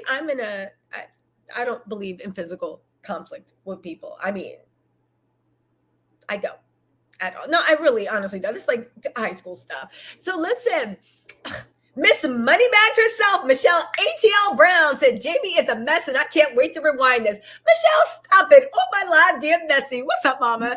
You said thanks for creating entertaining content and Happy New Year, Tisa. Happy New Year to you, Michelle ATL Brown, and thank you so much for the super chat, mama. I appreciate it. Look at you. You gotta love Michelle ATL Brown. Woo! You gotta love it. Okay, so Angie Winston said, I still feel Choke No Joke made up the rumors initially. Someone mentioned he was jealous of Todd doing other shows with Carlos, and Todd's career bloomed. Do you think there's anything truth to that or any weight to that? Wait, says what? I feel Choke No Joke, that's the producer, made up the rumors initially, right, about Candy and Todd. Someone mentioned he was jealous of Todd doing other shows with Carlos, and Todd's career was blooming. I never heard of that man until somebody sent that DM the other week. That's the thing. He was never a part of anybody's story of any beef in the streets or rumors or like I don't know. I don't know. Like, but I don't work with Bravo, so I don't know which character he worked with, what cast member. Like I have no clue. Okay, so that just might be fan fiction. People are writing in the streets. Now, somebody said, well, no, but even then, it's just like it's still. These people might have, you know, like people are out here just like everybody in the timeline has an opinion about me. People have an opinions and don't even know those people. So it could be the same with all of that, with the Chokes and the Carloses and people just out here talking. And they could be like people don't like people or they do, or, you know, like I don't really know why half of this stuff gets spread. But usually when stuff gets spread, it's jealousy and egos happening. Yeah, no, I can see that. Now, Kathy Lee makes a point. She said, if someone jumped on me, I'm not confrontational myself. I would still want to know what is going on with that person. You know, Kathy Lee, maybe that's you. I look this up as whenever somebody goes through trauma, I give them the grace to be like, you handle the trauma the way you handle it. That's the way you would handle it. I know for myself, ain't no goddamn way. You are dead to me, and you better hope my cousins don't find you. You are like, it's like, well, the whole thing is, Kathy, I'm supposed to call her the next day and be like, why did you? I'm calling you? No. If anybody ever needs to call anybody or knock on the door or send an email, it would need to be her. I didn't do anything. So I'm not going to call somebody that does weird stuff and be like, why did you do it? Okay, I'd rather just not know because unless you feel that you need to release it and tell me, then that's it. Okay, you went your way, I went my way. So if I understand, you really feel like whatever the reason she jumped on you, it had nothing to do with anything that you did. You honestly feel like I didn't do anything to you. If you jumped on me, it's messed up. But if there's going to be any conversation, you need to come to me. You need to talk to me because I didn't do anything to you. And you literally flipped out on me. And that's the way, that's why you never reached out. That's why you never contacted, because you're like, I didn't do anything to you. So when you guys are asking, how come you sure you don't know? You sure don't know? It seems like you don't feel any guilt over the situation. You're just like, I did nothing to this lady. So she should be the one. Which you're not supposed to am I supposed to entertain it? You know, and like I said, I'm not on the show, so I don't have to come and film with you the next season to entertain it. Bye. You know what I'm saying? Goodbye. That's it. Okay, you know what? I will say what you're saying about this actually makes sense. And I tell you, it rings true. I just don't understand a world. And you guys, Tattle Tells, I love you guys, but I don't understand a world where you expect someone that got a friend that helped you and you've been there for. It sounds like you were there for, right? And you guys had a pretty close relationship. Out of the blue has an argument and puts their hands on you, and you're supposed to be the one to call and find out what was going on. I don't know. If I put my hands on someone and they called me to talk, I would think they were trying to put a hit out on me. I really would be like, I'm not going. Can we sit down and talk? What you want? Can we sit down and talk to discuss why you hurt me? What? No, I would literally be like, like they got snipers. There's 3 red dots on my forehead right now. I'm not falling for this. No, we can't talk. Literally, I would think I would be like, this is a setup. I don't know how you're gonna take me down, but this is a setup because I wouldn't trust someone that after it happened, and if I just wouldn't trust it to see like, Tisa, why'd you do this? I'd be like, setup. It's a setup. Y'all trying to take me down. I mean, because as we see, it still can happen when the cameras aren't there. So, like, why am I calling you? Yeah. And I'll say one thing, Jamie, and I will give you your props, right? You are a far, far, far better person than me. And by that, I mean, right? And this LaShawn, you got it right. You did do something. You protected your friend and she never forgave you. I will say that, I'll be honest with you. I reached out for dirt like I reach out to everyone, right? And you gave us a little bit of tea, but I really do. You and Porsha did have a friendship. And I really do respect the fact that whatever transpired between you guys, you still are because I know you know some dirt and secrets, but you seem super, super protective over the memory of the friendship. And you know what? At the end of the day, that's not my story to tell. Like I said, even with the book situation, I can only tell what happened on my end of it. Yeah, the feds came knocking on my door asking about Robert Kelly, and what I saw was different from what happened in the book. Pause. But it's still pause. What? Girl, rewind that. The feds came knocking on your door asking about R. Kelly? Yeah. Okay. Continue. I'm interested. Well, no, but that's what I'm saying. Now, what you had with him, when you were talking, I'm like, oh, they were in a relationship. Like, I don't know. But what did you tell the feds? What did you know? What did you know? What did you know? Lord, it was what like. What did they ask you? Okay, so the feds came in. Hold on. Let's role play. Let's role play. And you're knocking on the door. Wait, hold on, Jamie. Let's role play. Knock, knock, knock.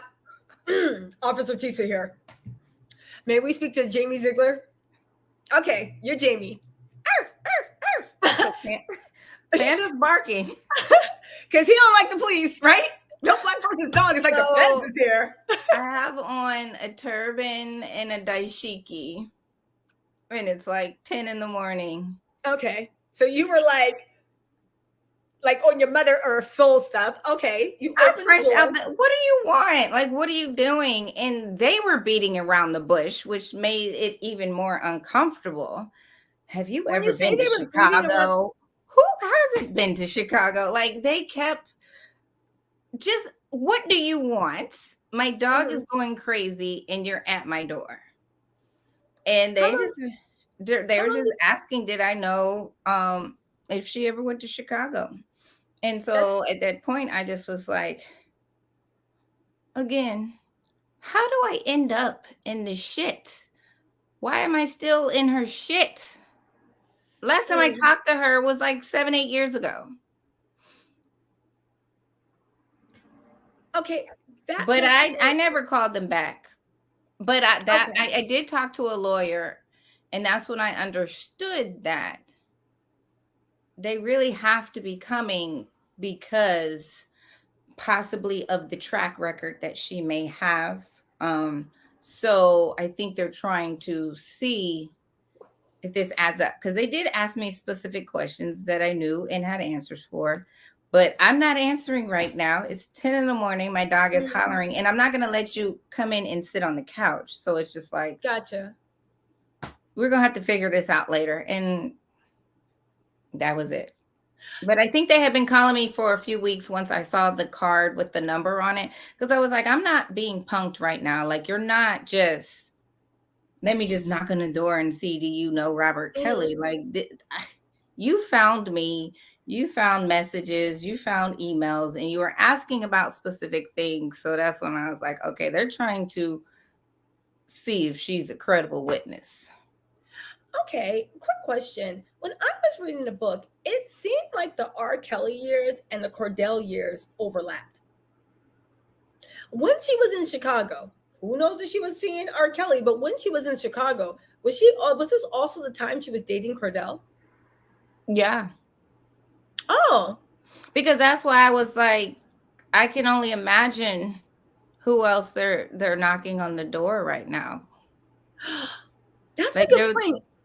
If they traced you through the phone lines, I'm just guessing. Thank you, Queen Dar, and they got you. And if she was also dating Cordell, maybe they knocked on Cordell's door. I mean, that's what, if the things that they were asking me, if they're going off of emails and text messages, they had went and knocked on anybody's door that she was texting at that time. Mm-hmm. So I don't know how many people that could be, but that could have definitely been her mom and him and whoever It makes else. sense. Everybody texts their mommy, so yeah, mommy's always first on that list. True. Cordell, it seemed like it overlapped in the book. I had a suspicion, but it did overlap. Now, who knows what she was doing in Chicago? They just asked you, has she ever visited Chicago? So, or did she visit Chicago during that time? Yeah, they started it off weird, and I'm just like, and then they kept going. Have you ever been to Chicago? Do you know anybody that's ever been to Chicago? Of course. Like, what do you know anyone that knows Robert Kelly? Of course. Gotcha. Like, I And work then in the later on, industry. Like, what do you want? It's 10 o'clock in the morning. okay. And then you guys literally just, okay, that makes actual sense. So just one final question, right? Do you know whether he actually did he hire Londi or did he date Londi, Portia's cousin? Do you know who Londi is? Portia's cousin, Londi Williams. Yeah, she's on the show. Yeah, she's Portia's. I think she's slightly older than her and Lauren, but it's Lauren's best friend cousin. Really I pretty. don't know if she's older than Porsha. Is Oh, she? well, I thought she was. Well, she seems more mature than Portia, so I thought she was older than her, but maybe not. Because Londi does have a young looking I've face. met her I plenty just of thought that she times. was more mature. Huh? I've met her plenty of times. Okay. So Yeah. did you ever hear any rumors about Dennis dating Londi? Or did Londi actually work for Dennis? I have the minute that the weirdness happened at the birthday party, I have not, well, I mean, I was not connected to Portia's family every time, whatever Portia wants to do. But Okay. with Dennis, I don't know who was working where and doing what. Like, I mean, I don't know what year she was there. Like, he was talking to my homegirl, but I don't know who he had working at his situation. Like, we would go there sometimes, but Yeah. I don't know. Oh, okay, you're Well, connected. no, I definitely get that. And I'll leave it. That was just a weird fan fiction thing that was going around. I did not think Lottie ever messed with Dennis, just like people were saying that. But apparently, Dennis is a menace, and everybody that's around him get accused of messing around with him. So we'll see, right? I mean, I hear things about Dennis, but still, I don't know about Londi. Londi, I'm sorry. I was calling her Lottie. I'm sorry about that. I Londi, don't, cousin I don't Londi. remember Sorry which about one that. it was. And then also, of course, Storm, we know that she did work for Dennis. There are rumors on the street that they did mess around, but like you said, it was just rumors. You don't know. And people be talking, right? People talk. So it was said, but who knows? Whispers are true sometimes, whispers aren't. Nobody knows what happened between her and Dennis except for her and Dennis, unless somebody wants to go through Storm's Insta feed. But aside from that, I really want to thank you. I do think you were so elegant and classy. I was digging for mess, but you were just like airbending the questions away. But that's okay. I'm gonna try to get you back. And see No, but when I answer the questions, they don't want my answer. So I'm well, like, you know what it is? We're so used to what you think? like, well, I think that we're just so used to, in our minds, the thing that happened with you and Portia in the alley just happened, right? We watch it on reruns, so sometimes it seemed like it happened last week. But for you, you got other stuff going on. You've grown. You seem flourishing. You look drop dead gorgeous. I love your hair. So it's like, and you look right. You got a cute little dog. You do it. So it seems like you're growing and you've moved past it. So I guess we're trying to bring you back to a thing where you're like, you can speak about it from a point of you've processed it. It is what it is. And no, you're not reaching out to someone that put their hands on you to try to find out. You settled it in the court system It sounds like she never apologized. She never got back. You said she tried to start a bunch of rumors, or you heard from people that she was starting rumors about why she did things, right? Mm-hmm. Yeah. And she was doing all those things. And then now, you're just over it and you're over her. And, you know, you answered fairly, you answered honestly. How long did the feds talk to you? I think I don't know if it was 10 or 15 minutes. My dog did not stop barking. So it was just kind of like, okay, I got your card. Okay. But I mean, but if there's any, like, they knew what they wanted to ask, but they came in slow. Like, you need to come in hot. It's 10 a.m. The dog is barking. Like, what do you want? And Did they you were talk to moving them? too slow. But did you talk to them with counsel after that? No, I never called Did you back issue because a I'm statement? like, no, because really when I talked to the lawyer, it was more like he was preparing for his case in New York, so maybe that's what it was. But we don't know, was that for that case? Was that for another case? Like, what the situation is. And we were willing to, but I just was really like, they're probably trying to just make sure she's telling the truth, and I mean, I didn't really have. Did they I know what ask they were you looking if she for, but I didn't. Everything that you said in the book, a lot of that stuff I didn't know before then. ah so So they it's just basically like I think they were really looking for what they knew they were looking for from the text messages and the emails. And I keep saying I need to go through my old phones and see like what is in there, like what was going on. But I just think they needed confirmation just to, okay, this is what we heard happen. Like, can you just say yes, type of thing. all right, so they needed confirmation. Did they ask you if you ever met him? Did they ask you if Porsha ever talked about him? No, they just asked me if I ever knew anybody that knew him or went to visit him. And then they specifically said her name. So that's why I was like, they knew what they wanted to say and ask. It just took them 5 minutes to do it. And this dog is hollering. Like, I can't just put him down and he's going to stop. He's going Girl, to you ain't keep gotta barking. explain. I would literally set my kitchen on fire to get away from talking to the feds. I'd be like, sorry, my house is on fire. Gotta go. Could we talk later? Y'all would see me throw lighter fluid everywhere. Just like literally, there'd be Wesson cooking oil on the ceiling, me trying to light it. So y'all got to literally explain. I get it. Me, especially being a minority, opening the door and seeing the feds there, you just like, I don't know what's going on. But as long as everyone's safe, please keep me out of this. Like, I don't know what's going on. Definitely, right? Well, a lot of people think that she dropped my name. Mm-hmm. I mean, I would hope after all these years she would just leave me alone. But I don't think so. I definitely think this is a big case. It's a big situation. I think they are going through phone records, they're going through emails, they're going through all kinds of stuff because this situation is in different states, a lot going on. Like, they knew who they were looking for. And it's more of she just probably told her story, and if y'all go looking, and no telling who they found that she was communicating with. That's how I felt. Okay, I will say this that I know from, I mean, not personal experience with the feds, but I do know with the feds, Portia, you have to drop nobody's name. The feds pull They phone know. records, they pull GPS locations, they look at your credit card. Like, They're trust me, when the pinging off feds of towers. exactly. When they don't need you to say anything. And a lot of times, like Lily was saying, they and Dara, thank you for pointing it out too, right? I think Dara might be a lawyer actually. You they ask you questions to see if you're gonna lie.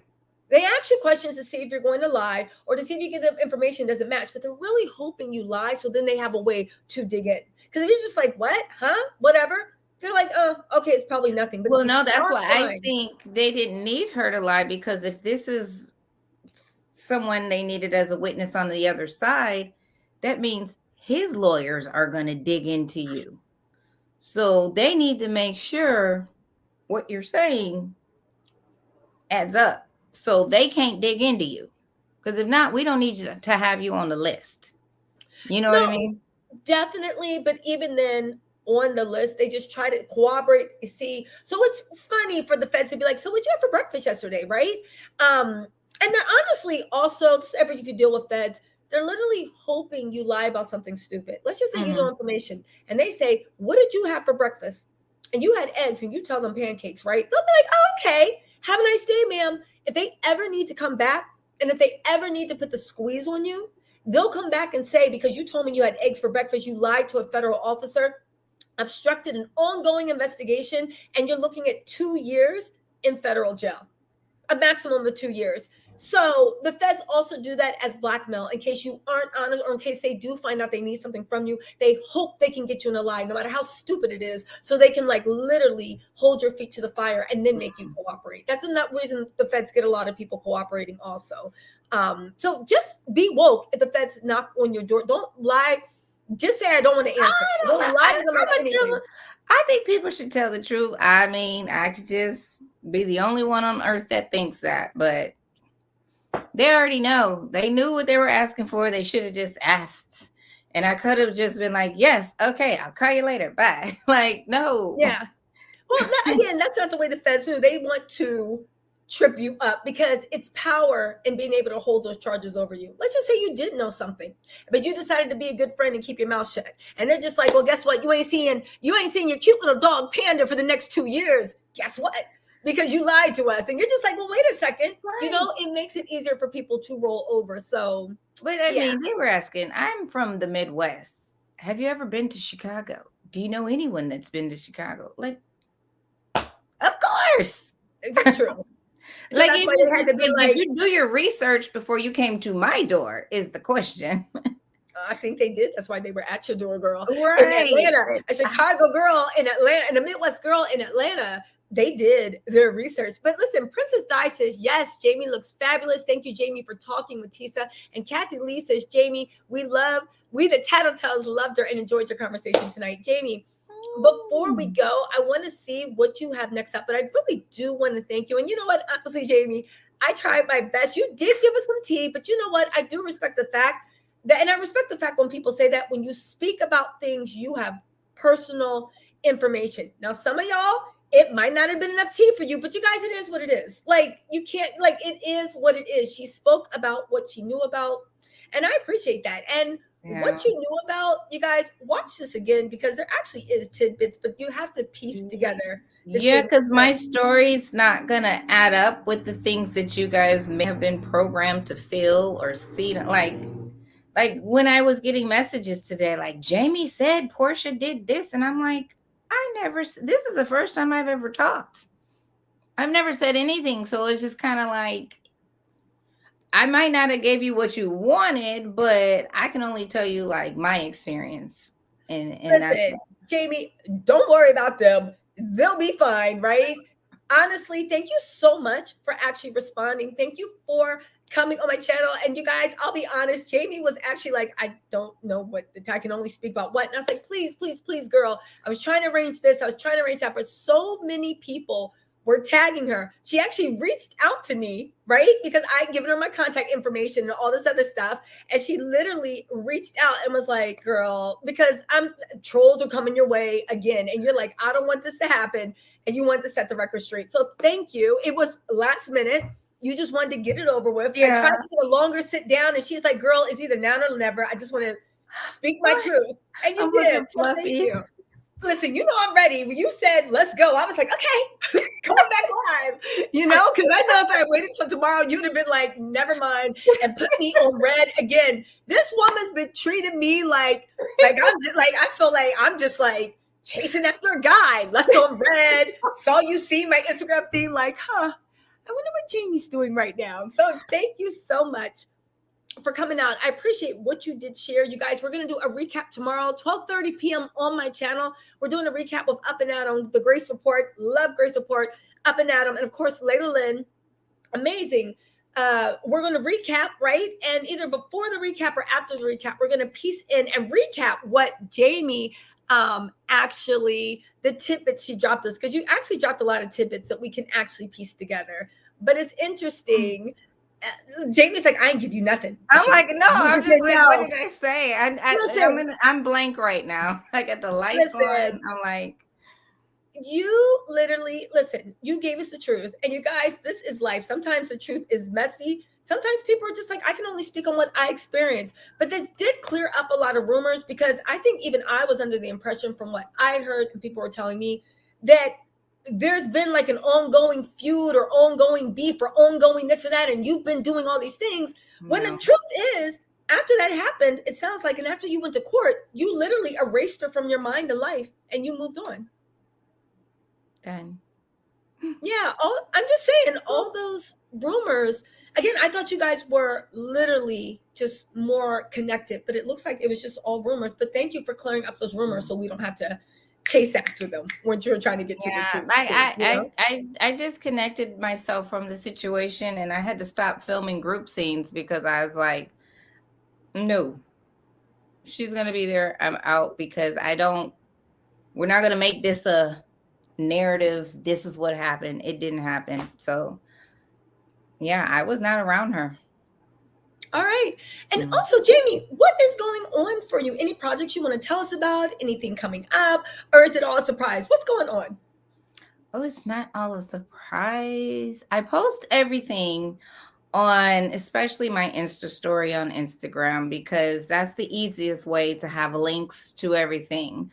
But I consider myself, or I found myself to be the fairy godmother of Atlanta's YouTube. So I have been sprinkling joy around Atlanta through YouTube. And so if you follow me at House of Glam on Instagram, you will definitely see everything. And I have a podcast that I'm working on that's coming out. So yeah, it's me just still working. That's Okay, it. so listen, I'll put a link to Jamie's Instagram, House of Glam. I was contacting you on your old Instagram, right? Right. For me to be That's knocking on the wrong door. But I'll put it on with House of Glam. I'll get the actual thing, and I'll put your old Instagram up too, just in case people. Or it's House of Glam your main Instagram It's now? HAUSE. Oh, HAUSE. But are you still on the old Instagram or no? No.